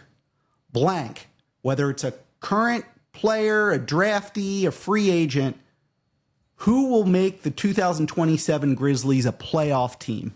What one player could make them a playoff team that's somewhat realistic, right? Not Joker. Not Joker. I'm sorry. No one. No. We have 5 number 1 picks the next 2 years. In fact, we have, I think, 11 over the next 3 or 4 years. I mean, they're doing the Oklahoma City model. You got it. When you're a small market, it's about talent acquisition. Nobody in the league. Nobody in the league's coming to Memphis that would make them that good. However, if they would get 4 or 5 quality players over the next couple. I mean, if they get Caleb Wilson and let's say that kid Acuff Jr. Now we're talking. That kid. Now we're talking. Edie gets healthy. Cedric Coward's a nice player. That's the path. There's not a smoking gun or one quick fix here. I want to finish strong really quick, Dave. We've got all NBA first team, second team, third team. Here's what I'd like to do. I'd like you to throw out the first player, and then I'll pick a second, and we'll go through each of those teams and see how we feel at the end. You good with that? Sure. All right. So go ahead. First pick. Your first pick for the first team all NBA. It's Joker. Okay. He's my MVP of the league, led the league in rebounds and assists, which is like insane. And I feel like if he's not on that Denver team, they're not the third seed. They're not the fourth seed, I believe, right? Yeah. They're the fourth. 1, 2. They went to the fourth. Oh no, they go. Hold on, I'm sorry. Jesus. They're the third seed. I just had this up a second ago. I'm sorry. If Joker's not on the Nuggets, they don't win 54 games and get that third seed. I think he's just incredible. Number one, MVP and number one All NBA. Right. So I'll go with SGA. Obviously an MVP type of player. I'm with you though. I'd go with Joker for MVP. I don't know if he'll win it. I don't know, but SGA is definitely first team. How does Joker lead the league in assists and rebounds? That's like insane. But you see him play. I mean, do you know how much time he spends up at the top of the 3-point line just orchestrating? Did you think you and I'd ever see a league where the center led the league in assists? No. It's crazy. Right. Crazy. Number 3, I'm going to go with Luka. I thought Luka when he played, it's funny. People shoot holes in his game all the time. He's not in shape. He can't do this. You know what he can do? He can score 50 every night. Yeah, he's a fun guy too. And yeah, I'm glad he's eligible. I'm glad he won his, what do they call it? His challenge or whatever it is. Yeah. I've got to go Victor Wembanyama. Ooh. He absolutely has to be first team in my mind. Yeah, his minutes aren't what others' minutes are, but look at his numbers. I mean, he's changed. He is another guy that's changing the game of basketball. And a lot of it's just based on his height. But you see what he can do in games. He's one of those guys that you have to watch if he's on television or if you're sitting back to watch basketball because you just don't know what you're going to see from him. So I think he has to be first team. I'll have him at, what was that, number 4. Interesting. Okay. I would say maybe our first little ripple of a disagreement. Okay. Now, in fairness, the all NBA teams used to be like 1 center, 2 forwards. Agree. And I'm not playing those rules. I'm going with the 5 best. Certainly, that's totally fair. And I think they have changed that. They have. And if it was the old rules, I'd put him on the second team. But I'm going with 2 centers on my team. Okay. Then I got to look at my board here. I would go with Jaylen Brown with the Celtics. Yeah. I think missing Tatum as long as they did, and he kept that team viable. They're not the 7th seed. They're not in the play-in tournament. I mean, they're a very solid team now, looking towards winning another banner in Boston, and he has just been sensational. I really like the intensity he plays. I'm a big fan. Jaylen Brown rounding out the first squad. So I'll go to the second team, and I'll take the first pick, and I'll go with Cade Cunningham. Look, ooh. Detroit is who they are, and they won. They finished first in the East. Cunningham was a huge factor there. I've got to go with Cade. Well, this is an interesting exercise here. Yeah, a little bit interesting exercise here. So in the second team, I'm going to go with Kevin Durant. I don't like that Houston team, but Kevin Durant had an excellent season, I feel, as the best scoring forward who's ever lived, and I'm going to go KD. Very good. Very good. I am going to go with a guy who had, I think, one of the best seasons in his career, to be honest with you, and that's Kawhi Leonard. I think he just balled this year. And, people have given him crap over the years about, not being as intense at the right times and so forth. He had a great year, no matter what that team was doing. So I'll go with Kawhi. Yeah, I mean, it's a regular season award, right? No disrespect, Kawhi. Yep. No disrespect for disappearing in the play-in game. Fair enough. Regular season, Dave. Regular season. And I'll go next. I'm gonna go Jamal Murray. Okay. I don't love Jamal Murray, frankly, but he did average, over 25, and he had over 7 assists, and that's a pretty good 1-2 combination in Denver. For a team that's number 3 in the West. I'll go Jamal Murray, a really strong NBA guard. I had him on my third team, and when I heard you earlier make comments about him, I didn't think you'd have him on your all NBA teams. So what are we at now? Is this the 5th? Yeah, is this the 5th player? Is this the final pick of the second Correct. team? Boy, I've got 3 players I'm looking at here, and it's tough. It's a tough drill. It's tough. Yeah. Yeah. I'll go with Brunson. There are two other guys I could have gone with. They'll go on the third team, I'm sure, and I'll tell you when that happens. Look, I understand that how Knicks fans play up their team and so forth. It's a Knicks team, maybe a little disappointing at 53-29, but see what they'll do in the playoffs. He is clutch. I mean, did you ever think when he started coming on in Dallas, like, did you see him being this much of a superstar? He's embraced the city. He has been really good for that team. I'm putting him on the second team. It was a weird thing that he was on the team with Luka and they just gave him away, right? I know. Yeah. And I remember, I'm a big Bill Simmons guy, and I remember Simmons was like, yeah, you don't pay a guy like that. You just let him move on. And boy, it's been pretty damn good. And in all fairness to the Knicks, I haven't heard a lot about like Villanova basketball in a while. Like, remember, like last year was like, well, like all these Villanova guys, like, yeah. Well, if they get run out of the first round, maybe we don't want like an entire college team. I don't know. Agreed. We'll see. Agreed. He's a great player though, and he's beloved in New York. Now we're on the third team, right? Third team, first. Man, I don't know if he's first or I don't. I love Tyrese Maxey in Philly. Yeah. I love his ability to quiet the noise in this city that's always noisy and never has Embiid. And I just love him. He's what John Morant should be. Yeah, he's a little more controlled than John Morant, and I love it when a guy like this, who wasn't drafted super high, comes into a city like Philadelphia and does what he's been doing. He is fun to watch. You look at his shooting percentages, because I was worried he was kind of a guy like Trae Young that just put up shot after shot. Shooting percentages for both 2 and 3 pointers are really good. He's a really nice player. Again, I wish they could figure out some of that albatross stuff. And again, maybe they are. Maybe Embiid has just become kind of a side attraction who pops in from time to time and can still play and contribute, but feels like it's more and more Maxey's team. Let's see. I've got to go with Donovan Mitchell. Great player. Cleveland isn't where they are without him. Donovan Mitchell. He's one of my least favorite players in the NBA, but he's a good pick here. You have to agree. He's deserving. No question. Yeah. No question. Yeah. Yep. I don't like Donovan Mitchell, but understood. Yeah, we all have, we all have personal preferences in food too, right? So, yeah, I'm going to go next. And it's not because I'm Jewish and he's from Israel, but I love Deni Avdija. And I was so excited with the performance Tuesday night for Portland. I mean, in fairness too, he had a wonderful regular season, over 24 points, over 6 assists, almost 7 rebounds, complete basketball player. And I'm telling you, the biggest thing he does for Portland is say, where's the ball going at the end of the shot clock, at the end of the game? And Avdija checks those boxes. I love his competitive fire. I love his humility. And I really hope he makes an all-NBA team. Yeah, I had him on the outside, just outside. I had 2 players that I put down that didn't make either of my teams. He was one of them, but the more I watch him, the more you just got to like the guy. I don't think you're wrong there at all. You know what, Dave? I'm going to go with Jalen Johnson. I just think that this team has changed a lot since Trae is gone, and Jalen was playing really well before that as well, but just feels like it's Jalen Johnson's team now. And, I don't love some of his shooting splits, but I feel like he deserves to be on one of these teams. So I'm going to put him on the third team.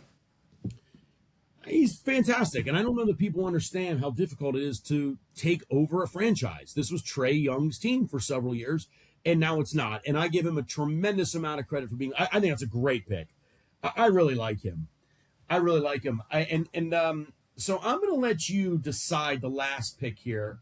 Okay. Because I think it comes down to 3 players. And I've got 3 players on my list here. Is it Jalen Duren, Chet Holmgren, and Kat? I've got Jalen Duren, Chet Holmgren. I had Scotty Barnes. Oh, you're a Barnes fan. Okay, well, that's a fair, in fairness. I didn't have Scotty Barnes on the team. I had him with Avdija on the outside looking in, but I did not have Towns. I thought about it. I don't like Towns. Yeah. Like you said, you can like different foods, like you said, but I'm not a big fan, which is not the right way to think about it, but I know the one that I would probably pick, and I would probably go with Chet Holmgren. Maybe the defending champion should have two players. I think I told you my cat story that we know a guy we hang out who played him in the AAU circuit. Yeah. And he said, like, and this dude's like 6'4", like big, strong black kid. He's like really, really is a wonderful basketball player, growing, and he's older now. And he was laughing. He's like, oh my God. He's like, we put 4 guys on him. And again, it was like, this kid was Kyle, it's a wonderful athlete. And he said, we put 4 guys on Cat. He's like, you have no idea how good these guys are. And he said, Cat did absolutely anything. And then he went, of course, to Kentucky, won there, and went number 1 in the draft, I believe, right? I actually saw him play in the Final Four here in Indy back in, 2015? That sounds right. Yeah. Yeah. Well, I think we did a good job. Three real quick hits for you. Rookie of the year, who do you have? I'm going to take Cooper Flagg, although I love Con Knipple. This was a very strong class. I love my Cedric Coward in Memphis, and some other like nice pieces. Edgecombe and Phillies, but Cooper Flagg's the rookie of the year, and the whole team fell apart around him. He's wonderful. He's got a great future. I went with Con Knipple for the simple fact that I struggle giving it to Flagg on a team that lost that many games. Not that Hornets ran away with it, but if you look at what Knipple did from a 3-point shooting standpoint as a rookie, I think it's unbelievable. Do I think Cooper Flagg has the better prosperous future? 100% I do. But if I had a vote, I would go Con Knipple. Coach of the year, I'm going to tell you, I think it's hands down Joe Mazzulla. To do what he did. Yeah. It is Joe Mazzulla, because when a team loses a big player of Tatum's caliber, the thought is, well, let's wait till next year. We saw with the Pacers, frankly, but he kept that ship going and said, no, we're here to win. And I liked his messaging. That team played hard from the very first game of the season, and I think he deserves it. He's been a good coach for a couple of years now. He has. We both said I think our MVP was the Joker for both of us. Yes. So, but it's a good year. It's a good year. You have 4 guys with Wemby, SGA, Joker, and Luka that, if they won, deserve to be considered MVP. You don't get that in the NBA very often. Yeah. Dave, WrestleMania is this weekend. Are you going to watch? I'm going to watch off and on. I don't watch quite as much as I used to, but I did want to point out Brad Baluchian. Is that the guy who wrote the Six Pack books? Oh, yeah. Great book, by the way, for anybody listening. If you're into pro wrestling, it's a great book that goes back and looks at very early 80s, right? It was the 80s when, was it 80s when Sheik won? Yeah, Iron Sheik won the title in December of 83, and then Hogan won it in January of 84. But Brad Baluchian is how you say his name. And I know him from his Six Pack books. He wrote one about baseball, too. Oh, I did not know that. About the Wax Pack, where he opened baseball. Oh, yeah. But the Six Pack is a great book. But he wrote a great article. You should read it, Jamie, on The Ringer, just published, about WrestleMania 2 and how WrestleMania 2 gets lost in history. It's actually a really, really good show. It's really interesting. It took me 2 days to read it. It's very long. But Ozzy Osbourne. Yeah, and about the importance of the NFL players in the Battle Royal with Andre, and Mr. T and Roddy Piper didn't like each other in the boxing match. Was it going to go like they said? Very interesting article of WrestleMania 2. I love the whole history of WrestleMania. I will tune in. Congratulations to Axe and Smash finally getting in the Hall of Fame. Demolition. I don't understand why Dennis Rodman's going in. Don't get it. Wrestled one match. Macho Man. Yeah. No, good stuff. Breaking news, by the way. So the Bellas are in a tag team match. Well, Nikki can't wrestle. The WWE just signed Paige to a contract. So, Paige, Saraya in AEW. So fans will be happy. She was always a big fan favorite. So that'll be interesting. Not the best card. I'll be honest. It's.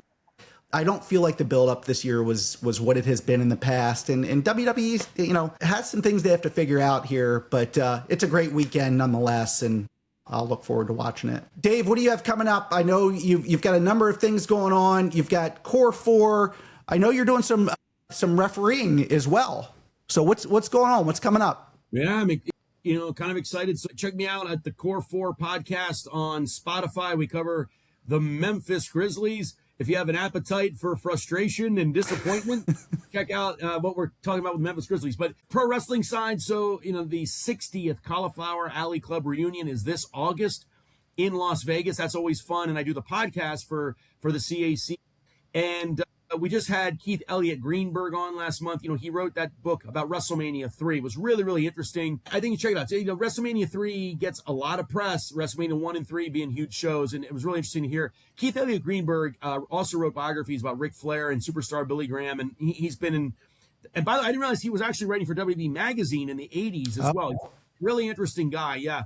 So, but personally, May 1st, I'll be in Pittsburgh doing a guest ring announcing and appearing for the Cauliflower Alley Club. And then I just signed up May 30th. I'm doing my first full wrestling show in 8 years for an indie show here in Ashburn. They're good for you, yeah. Yeah, the ring announcer can't make it, and he's like, I remember you. Do you want to? I was like, sure. So it's like 5 minutes from home. And so maybe we'll bring the grandkids, and they'll point at me and say, what's he doing in there? That's great. Hey, just one story for you really quick. The folks I do my wrestling show with, they don't remember WrestleMania 3. They're much younger, and I encouraged them to go back and watch it, and they did. They watched the Hogan-Andre match, and they were like blown away by it, which, it wasn't a great match, right? But it was a big, important match. So now I told them, well, now you got to go watch Steamboat versus Savage, because that's the real match. Like that's WrestleMania 3 means so much to me. 4 and 5, obviously, for us personally. But listen, man, always great to talk to you. I want to do this more often just because just love talking to you about all things sports. And yes, if you want to just have a day where you want to bang your head against the wall, check out the Core 4 and listen to Dave talk about the Memphis Grizzlies, because maybe it'll make you feel better. I don't know. Well, we'll see after tonight, Jamie. If Phoenix and Orlando lose, we might get another, top 5 or 6 pick. Brighter days ahead. But let me tell you, what an honor to be on the Tell Us Ellis podcast. I always enjoy seeing you, and you have a really good show going here. So keep it going, my friend. All right, buddy. Take care. Have a great weekend. Same to you.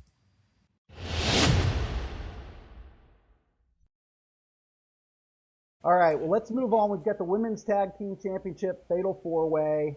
Nia Jax, Legend, who are the champions, against the Bellas, against Alexa Bliss and Charlotte Flair, against Lyra Valkyria and Bayley. What do you guys think of this? What's your excitement level? I'm pretty excited. I think it'll be a good mix it's a good mix of women. Obviously, I don't know if I've been vocal about it, but I can't stand Nia Jax, so I kind of wrote down that I hope she doesn't get tagged in at all and just the other women wrestle. But what do you think of Lash Legend? I like her. Yeah, she's good. And I mean, I think that's a good person to have Jax with, because she can kind of carry her a little bit. Yeah. But I mean, they've been better together than I thought it was going to be. Jax is very flat on the mic. Like, there's no excitement level. And part of it I've just accepted. That's her character, and maybe that's okay. But yeah, it's an interesting team. I think this could be a really good match. I think, like, walking away from night one, so. Yeah, this might be a match that we say that carried night one. Yeah. Right. I'd like to see. Go ahead, Kristen. Oh, I was gonna say, we keep talking about it, but do we think Bliss and Charlotte are they gonna end up? It doesn't seem like it. They're still gonna keep it going. I hope it doesn't seem like they built up to that, to be honest. Okay. I mean, I really like them together. I like their, I just keep wondering if it's gonna. They seem to be enjoying it. You know, in and out of wrestling. I mean, I could see. There's 3 things I could see. I could see them getting into it and splitting up. At some point, I feel Lyra and Bayley are gonna come to heads somewhere. I actually thought it would have happened more by now, because Bayley went through her kind of psychotic episode. That was my guess, because they flipped Bayley a lot. Yeah. And then I would actually be okay if something happened with the Bellas, where like they kind of went at it, and it ended up with a Bella versus Bella match at Backlash or something like that. I thought about that too. Yeah, that'd be cool. But yeah, I really look forward to that match. I think I'm excited about it. I'm excited. Yeah. Let's see. We've got night one, the Women's Intercontinental Championship match. AJ Lee, Becky Lynch. Now, this isn't the first time they fought. Kind of going on now for a couple of months. My excitement level's waning a little bit here. How do you guys feel? I don't know. Both of us love both of them, so I don't feel like it's lost its luster at all, but I mean, I know that they keep battling each other, but when they're on the main stage of WrestleMania, I don't know, there's always it just feels more amped up, and even if they battle before, it just, I don't know, I feel like it'll be good. Yeah, but do we see AJ Lee, much more after this? I don't know. It feels to me like That's this is a Becky Lynch win. I mean, if you put the belt on AJ for a long period of time, she's not wrestling every week. She's not going to come out every week and wrestle. I hope this is not a Backlash rematch. And I understand what you're saying. This needs to. This should be the end. After this, yeah. I mean, I'd love to see AJ Lee against other people too. It doesn't just have to be Becky Lynch. Right. This is all we've gotten, since she's been back. So. I mean, Dustin, maybe you get your Paige come back here, and we could do. Some he keeps hoping. She's coming back at some point. We keep thinking other people are coming back, and then of course Jericho back again at AEW. So I'm like, I guess that's never gonna happen. And he brought his list back too. So I don't know. Did you guys see? He was probably set on coming to WWE with the list, so he said, "Forget it. I'm doing it in AEW." Well, and he was pretty adamant, like AEW is my home, and AEW will always be my home. So it feels like this is. Yeah. Did you see that Darby Allin won the beat MJF last night and won the AEW championship? Oh no, we didn't. We only watched half of it. No, last night. Sorry, last night? It was a spoiler. It was last night. Okay. You got to watch it. Okay. I'm sorry. I hate to give out spoilers. No. We just hadn't finished the pay-per-view yet. Allin had he had a hell of a match in their pay-per-view those matches were amazing. I was impressed with Andrade there as well. I thought that was the best I've seen Andrade wrestle in a long time. That was the best I've ever seen him wrestle for sure. Yeah. Well, make sure finish the pay-per-view, but then if you get a chance, go back and watch last night. Okay. I've got to be better with the spoilers. It's fine. No, it's fine. It's fine. It's our bad. We just, I mean, it kind of seemed where that was headed, so. Yeah. All right. Well, let's move on. We've got the Women's World Championship match. Liv Morgan, Stephanie Vaquer. There has been a build-up here. Liv looks terrible. Yeah. She looks awful. I thought her eyes were bulging out of her head the other night when she was like screaming and yelling. Yeah. I saw her on ESPN a couple of times. Her face is all black and blue. I have to ask, Kristen, what do you think of the Liv music video? I do like it. I have to admit, I don't know. I like it. She said, I'm not going to be able to admit it to Jamie, but she's growing on me. Yeah, I think it's because she ditched, she's kind of ditched her other posse or whatever that was hanging out with her, and so her by herself, I mean, I feel like she's definitely proved herself a lot more for me lately, but this matchup, I think, is what also has caused it, because they've done such a good job, like you said, of kind of selling it and building heat for it. I think this has been the best build-up of all the matches in WrestleMania. Yeah, I agree. It's so interesting too. You've got the Raquel Rodriguez angle. I do feel like there's tension building there. Where I get confused though is if Raquel somehow inserted herself or got involved with this and cost Liv the match or whatever. I really struggle with who becomes face and who remains heel, because Liv's with Dom, and Dom is going to remain a heel, right? Finn's the face now. So I could see Liv turning into a face, but not with Dom, and if you take her away from Dom, I think you lose something there. I don't think Raquel's a good face person. I think she's a better heel, so I don't know. I just don't know what to expect. Yeah. I don't know. What are you thinking? No, where they go from there? Yeah, I don't know. Are you thinking Liv's gonna? I don't know. It feels like Stephanie's had the belt for a long time. Now Liv's had the belt, right, several times. I don't know. I'm really torn on this. I was thinking about it this morning, and my instinct is to say Liv wins it, but I think so. I just don't know. This is also one I could see them rolling back at the next pay-per-view. I could see a rematch. Yeah. Feels like this could go on for a little bit. Does Raquel get involved at some point? It becomes a three-way match or something like that. But I don't think there's a bad option. I mean, Stephanie and Liv are both great champions. They're great wrestlers. Either way you go. Yeah. Stephanie is quickly becoming one of my favorite women wrestlers. She's good. She's really And good. the way her promos in English has improved already is insane. It's great. And that's part of the issue I do have with Julia a little bit. She's not as good with that. Right. But yeah, I think Stephanie's come a long way. So, all right, then the undisputed WWE Championship: Cody Rhodes versus Randy Orton and Pat McAfee. What the heck's going on with Pat McAfee here? Do you like it?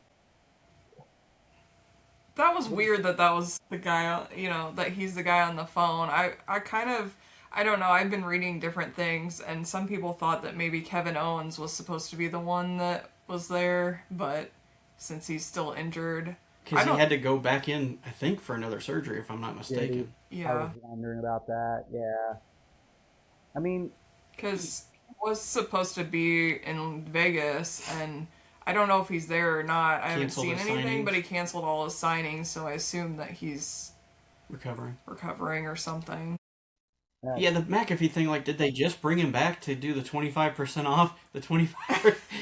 I know. I saw on TikTok, actually, that they had raised the prices almost double in that week, and then they do the 25% off, so they said they know that they're going to come out and slash prices and try to get people to fall for it, but they're like, look at these prices. I mean, the seats behind the entrance where they can barely see anything.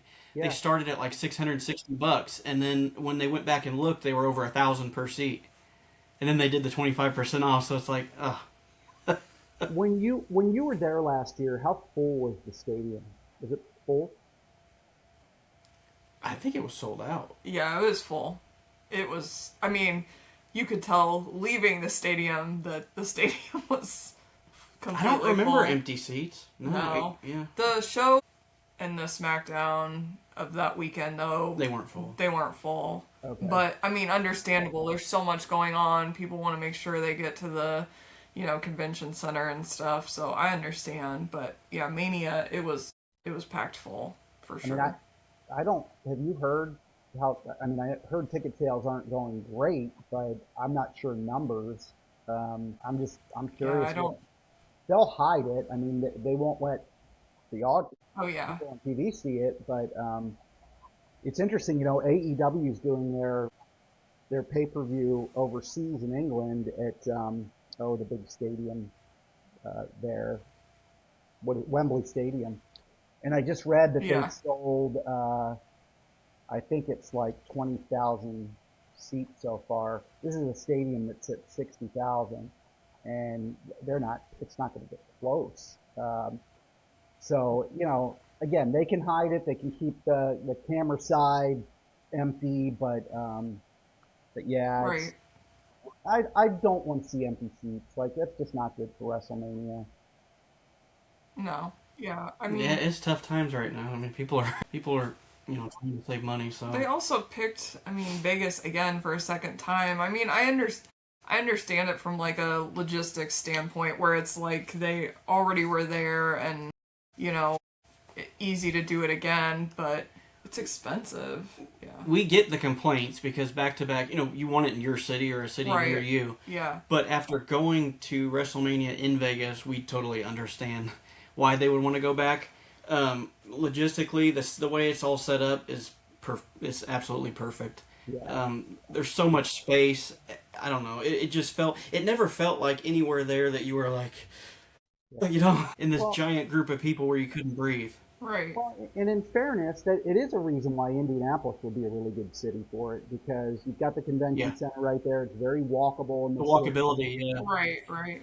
So I hope Indy still gets it at some point. But feels like WWE makes some promises and then doesn't keep them. So Where was it supposed to be this year again? Louisiana? Yeah. I think. Is that Yes. Oh That yeah, would have been nice. yeah. I've never been there, but so what do you think? What's going to happen in this match? Cody Rhodes, Randy Orton. Does Randy win? Is there a chance he wins? Does he win just to get, what is it, 15, number 15 or something like that? And then Backlash, there's a rematch and Cody wins it back?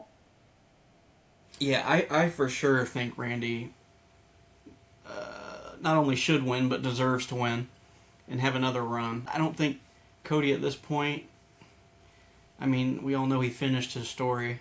I don't think he needs it, number one. And number two, are they looking to do something with him? Because over the past few weeks, he's been kind of... Yeah, is he going to turn heel? I keep wondering. I know we always go back to, he always said, even outside of wrestling, I don't want to do that ever. So probably not fully, but they've been teasing it. They have. They have for a long time. I mean, with him going and destroying McAfee's... Yeah, yep. That's not really face behavior. No, I just saw that video today. Yeah, I don't know. I really don't know. I agree with you though. I feel like Orton wins it one way or another. And whether he holds it for a short period of time or a long period of time, I don't know. It does feel like the Cody story, yes, it's been completed, but is it time to do something different at the top now? And I know people love Cody, but what about a Jacob Fatu? And what about some of these other folks that maybe deserve a chance? What about putting the belt back on Gunther or something like that? I don't know. Maybe it's time to change it up. I think so. I mean, I like Cody, but I think, yeah, they need to do something different because I feel like we spent, 2 years trying to follow his storyline, so they need to do something else. Maybe you get an Oba Femi and put him to the top quick. He's got this huge following, and people love him, it sounds like. Right. Yeah. Kristen, do you agree Randy wins, or? Yeah, I think so. I think Cody's going to lose. Yeah. And then, do we think that Randy would ever retire? He's got to face Gunther then, right? That's what we were talking about this morning. Yeah. I don't know. I mean, his body's been through a lot. Yeah. Maybe that's something that happens in 2026. I don't know. Because I feel like a lot of people have been retiring lately. I mean, I think they're trying to push up younger guys, like we said before. Yeah. And, rightfully so. I mean, there's only so much you can do with the same right. the same 10 guys over and over. Yeah. Although it does suck to see a lot of these guys leave. Yeah. Then you get people like Javon Evans and stuff, who I'm having a hell of a fun time watching him. I mean, yeah, some of these young guys are insanely athletic and talented. Not only good in the ring, but really good on the mic. Yeah. Another one you just mentioned people love is Oba. And I was surprised this past Monday. I mean, I didn't know he was that good at that, to be honest. I didn't either. I'd never seen that from him. In fact, I thought he was bad in NXT. He didn't talk a lot on the mic, and I thought it was just because he couldn't do it. No, he nailed it. Absolutely. Well, let's move on to day 2, and let's talk about the Oba Femi Brock Lesnar match. This will be really interesting to me. I do not know if Brock Lesnar is willing to put Oba Femi over, and I think he should. I think it's the right thing to do. I've read some things where he doesn't really want to do it, so I'm really interested to see what happens here. I think that he should. I get tired of Lesnar matches that it's just like F5 after F5 and then that's all and then it's over in 2 minutes. Like, I really hope that this match lasts longer than Oba's entrance. Agreed. That was the other thing I said. I think he's going to have the longest entrance, but maybe they should get the miniature rings to pull him. There you go, Chris. Down That's the a line. good idea. We need to recommend that. I mean, they've done a good job of making it feel like these two genuinely hate each other. Yeah, I like it. I think it's great. But you're right. It makes me think that Brock's going to win because Oba's kind of gone over for weeks on him. Usually that doesn't bode well, but I was thinking the same thing. Yeah. And yeah. maybe this is one that comes back at Backlash, and then you allow Oba to win that one. Right. I think that could be where they're leaning. I would just like to see a guy, like I remember when Goldberg came to WCW and had this win streak, and it was really cool. It was like every time he wrestled, you wanted to watch because he had this huge win streak. I'd love for them to do something like that with Oba, where like just make him dominant. I would love for him to come out and squash Brock Lesnar. It won't happen, but I would love to see that. I think that would be great. The last person I remember doing weekly squash matches and he didn't lose forever was Rusev. Yeah. Oh yeah. Look how that turned out. When he had Lana and the Vladimir Putin and yeah. Those were the good days. That's the last person I remember just coming out and just flat out, crush, dominating people. Yeah. They haven't done that in a while. Well, I think we all agree we'd love to see Oba win. Yes. Just not sure Brock will allow it to happen. But it has been good. The build-up has been really good for that one. Yeah, better than I expected. Intercontinental, again, night 2, Intercontinental ladder match. So we've got Penta the champion, your boy Javon Evans, J.D. McDonough, Dragon Lee, Rusev, and Rey Mysterio. I kind of laugh about J.D. McDonough, and, the more I thought about this match, I'm like, boy, I'd love to see him, like, really get a legitimate shot at something. But feels like just kind of a placeholder in there. I don't know. Mm-hmm. I don't know. I'm not a big fan. I kind of hope that Rusev just crushed him into a ladder or something off to the side because, like you mentioned here, I mean, some of them are not high flyers, so it's like they're probably going to do, put a couple people through ladders. And I love any ladder match, to be honest. I mean, I'm never usually disappointed by them, so. It's hard to mess it up. Yeah. This feels like a Javon Evans special to me. I mean, oh yeah, he should be a high flyer. Penta probably. Yeah. Dragon Lee. I don't know if Rey Mysterio is going to be a high flyer anymore. I don't think he should. I worry about him a little bit. No.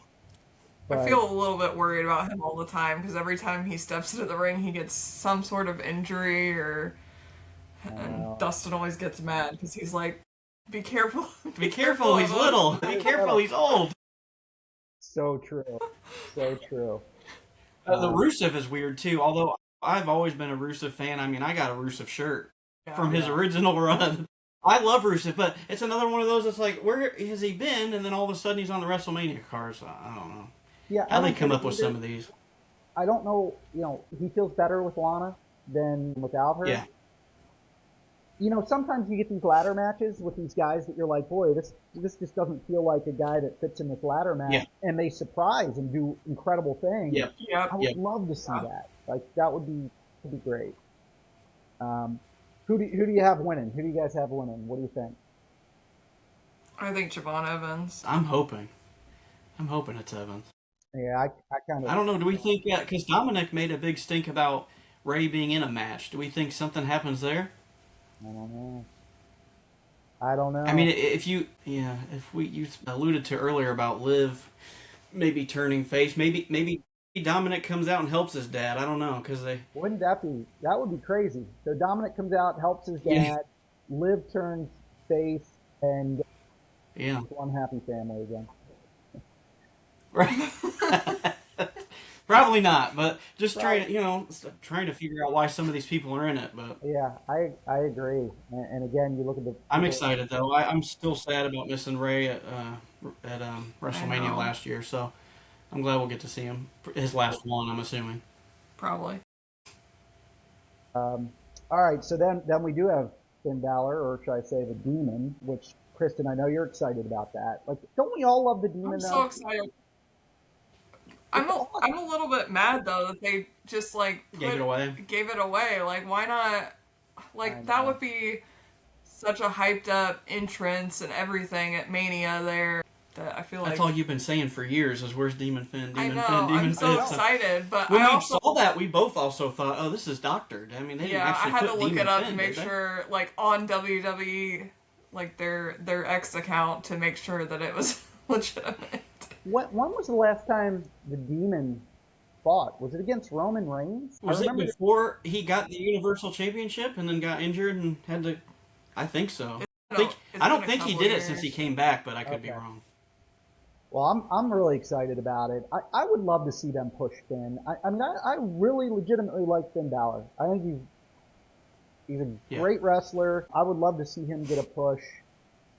I think this could be one of the best matches on the card. Like, I think so. I mean, that's what we were saying this morning. Last year at Mania, this match, the 4-way match was probably our favorite match of the whole thing, and I didn't expect that going into it. So I think it's going to be good. Does Dom then, like, if you're going on the Dom turning face, like, could it be like good versus evil type of thing? I don't know. That would be interesting too. There's a lot of possibilities here that they could do. And by the way, it's like every year I'm like, oh, this could happen, this could happen, this could happen, and then none of it happens. So none of it. It's like, they just wrestle, there's a winner, and we're done. That's the fun of wrestling, though. Yeah. It is. That is very That's true. how they keep us watching every week. We've got the U.S. Championship match between Sami Zayn and Trick Williams. This actually could be a really good match, too. I really was hoping Sami would get in the world title picture somehow for WrestleMania. I feel like he deserves it. I feel like he's done so much for this company. But not a bad spot here for him. Like, Trick Williams, I mean, I think this will be a fun match. What do you guys think? I mean, we kind of wish that it was Carmelo instead of Sami Zayn, but... Oh, I think Carmelo had a nice run. I know they wanted to get Zayn in there, but it sucks for him because I actually was enjoying, what he was doing. Him and Trick have a history, so I think that would have been cool. And I thought, for a minute that they were gonna, turn it into like a three-way match, but they did a backstage segment where Carmelo and Trick were together, and you kind of felt like maybe something was going to happen there. Mm-hmm. And again, we still have SmackDown, so anything's possible. But I know anything can happen. Trick's also good. He's fun. Yeah, I like him. He's good on the mic. I mean, he has become really good on the mic. He wasn't in NXT at first, and kind of when he turned heel, it felt like he upped his game a little bit. I think the match will be better than we expect. I think so too. Yeah. Feels like Trick Williams, he could get a push here, but again, you never know. You never know. Yeah. Women's Championship, Jade Cargill, Rhea Ripley. I'm excited for this. Yeah. It feels like it's going to be a pretty stiff match. Mm-hmm. I mean, I think Rhea's the best choice for her. Yeah. If there's anyone that can carry somebody who's not necessarily the most entertaining to watch, I think she's the one to do it. Yeah. I don't know. I still feel like maybe they're going to let Jade keep the title, which just makes me want to vomit, but...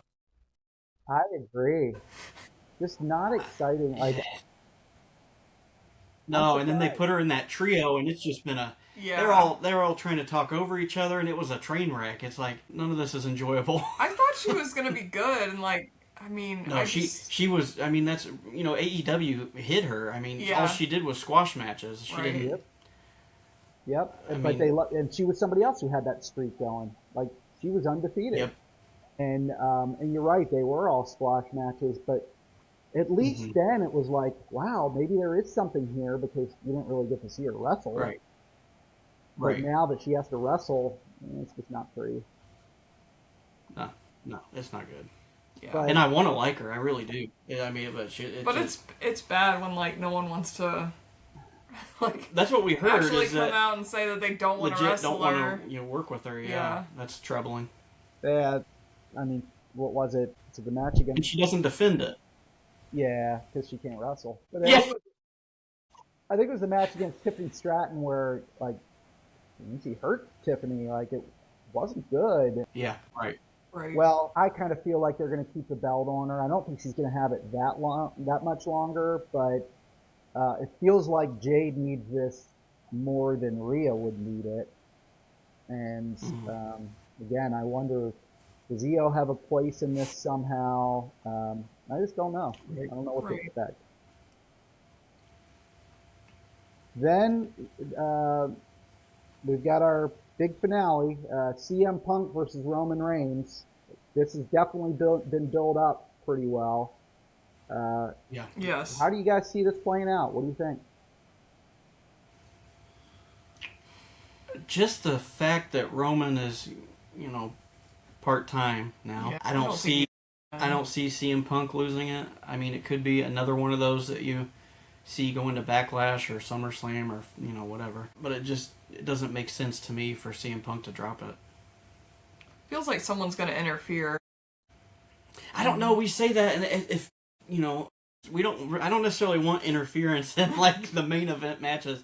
It kind of gets like I like the Money in the Bank cash-ins. Yeah, those are fun, but I don't know. You kind of want to see. I guess for this match for Punk, you kind of want to see him be able to win clean, right? Right.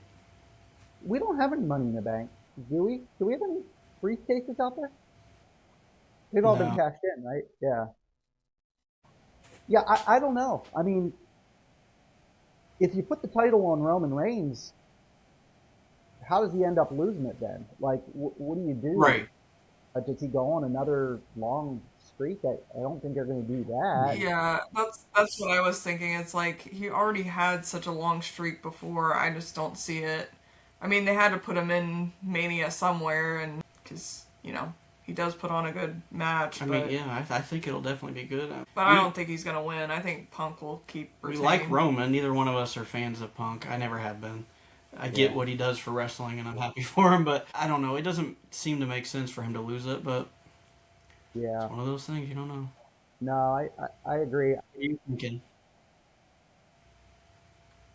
I struggle with it. I agree, Kristen. It does feel like you could have interference in some way. I don't know if I want that. I always think about The Rock. Is The Rock somehow? That's what she said. That's what she wrote down. I have it written down. The Rock, yeah, because I was like, he didn't come last year. Like, is he gonna be there this year? I haven't seen much. So. And he could. So if he's gonna actually be around, and Roman wins, that could be. That's a whole new angle. I mean, I wouldn't be mad at that. Right.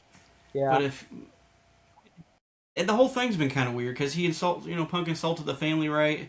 Usos came out for a second, but then after that, it's like Roman's still been on his own. So I don't know. That part of it kind of felt. They both kind of had harsh words for Pat McAfee too. Yeah. You wonder. Yeah. If something happens there, again, none of this will probably happen. But I do look forward to the match. I think it'll be a good match, and I do like the build-up. I think these guys legitimately don't like each other. Yeah, I don't think they do either. I think they for sure don't like each other. No, I don't think they like each other at all. So that makes it interesting at least. Yeah, it does. Overall, how do you guys feel about this card compared to last year? Like, obviously you guys were more vested because you went. Do you like this card better or worse than last year?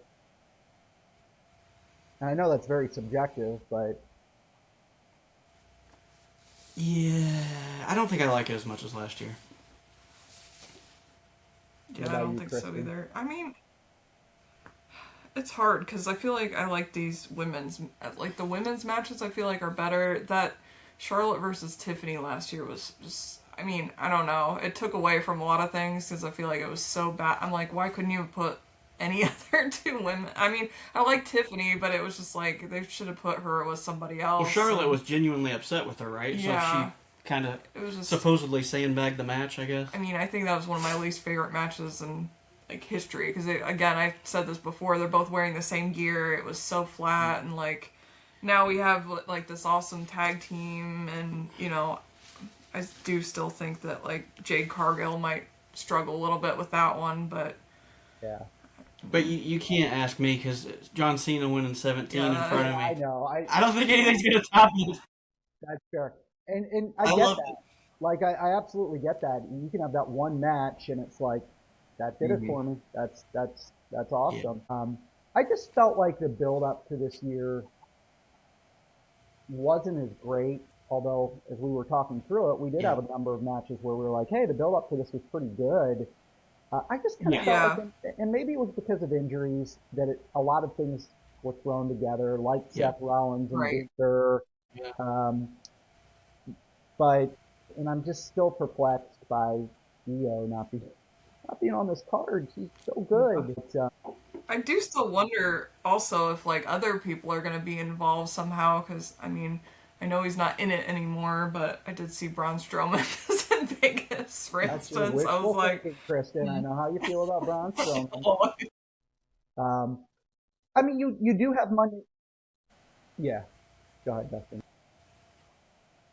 No, you're right. I think injuries messed up the card a lot. It seemed like a lot of panic moves. yeah.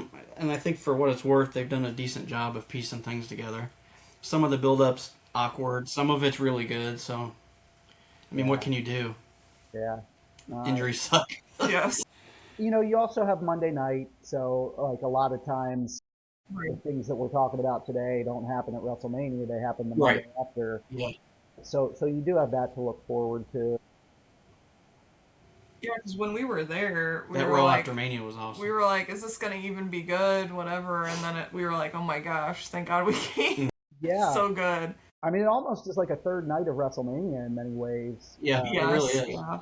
I remember I was in Miami back at, I don't know if it was WrestleMania 28 or something like that, and Brock Lesnar returned on Monday night and came out and F5'd Cena, and it was an awesome moment. I think there was even a title change that night or something. So, yeah. It is. It's almost like a third night. And in many ways, SmackDown is almost like a first night. So, Right. exciting weekend. Let me ask, and maybe we each pick one. I'll start with you, Dustin, and then we can go to Kristen, and I can end it. But if there's one match that you had to predict would be repeated at Backlash, what would it be? And we all have to pick something different. I'm thinking Oba and Lesnar. Oba and Lesnar. Yeah, I think Lesnar. I don't see him losing at WrestleMania, and then maybe Oba gets his get back at Backlash. But I know Lesnar is on a limited date schedule, so whether he's gonna be back right after. Maybe. I mean, that would be one of the. Yeah, I think that's one of the few matches on here that I wouldn't mind, seeing again. Yeah, I agree with that. Kristen, what do you think? Well, I guess we'll see, right? How it plays out. True. Probably Stephanie and Liv, I'm guessing, will. Wouldn't mind that either. Yeah. Boy, you guys took my first two. I will. Sorry. No, that's all right. I will say. I Show Speed. No, I'm just kidding. No, I Show Speed repeat. I guess I'll go with Roman and CM Punk. I could see them running it back. That was my original thought, to be honest. Yeah. I think we'll have some repeat matches, but yeah, it'll be fun. Well, are you guys? I think so. Do you know where you're watching it? Are you all settled? I guess. Just watching it at our Airbnb, We'll right? figure it out, yeah. All right. Well, I'm excited. I hope you guys are excited. It'll be a lot of fun. Yeah, I mean, Yeah. I'm always excited for it, no matter what. But and I always like when it's after tax season. I'm sure So, that is perfect for yeah, you. I hated it when it's like April 3rd, and It being I wish late- we were there. I swear. You've been to a few. Once you go, that feeling is addicting. Yeah, I it mean, really is. Yeah. But you spend so much. I mean, the money was But it was so worth it. insane. I I don't know. will Yeah. say, astronomical amount that I did not think was going to happen, but every bit worth it. Also, So worth it. Yeah. I mean, just if it comes to Indy, we all have to go. That's just we all have to go. Right. and Yes. then Jamie's going to get the suite, and we're going to be up there I'll with get the you. food. That's right. We'll do it in style. Yes, it'll be a company charge. I don't care if we sit way in the back, to be honest. Yeah, we don't We care. never care. Nosebleed's fine. As long as Well, I'm there. Yes. Well, we'll have to get together again before Backlash, but after Mania, and we can talk about all the results and everything like that. Yes. Appreciate you forward to guys it. jumping on, and Thank you. Yeah, it's gonna be a good time. All right, guys, Enjoy it. take care. See you in the group chat. Yeah. All right, yes, definitely. All right, see you.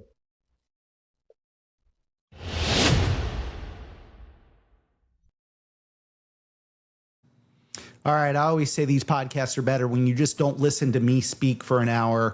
And I'm sure you feel that way too. So a huge, huge thank you to David Buckler, to Kristen Bush, Dustin Bush. Really, really great segments.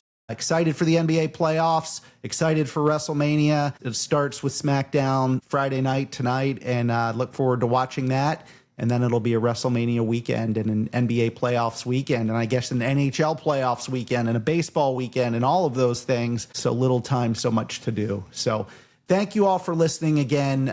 Please make sure you email me if you have questions or want to join the show or have ideas or topics. Jamie@tellusellis.com. Be sure to click subscribe on the podcast, whether that's Apple, Spotify, YouTube, whatever podcasting platform you listen to. That's what I was trying to say. Make sure you click subscribe, let others know you like it, and others will join. And then if you enjoy the podcast itself today, give it a thumbs up, leave comments. I love to hear those things. It makes me feel good about what we're doing here. So until next time, thanks for joining the show, and I will talk to you soon.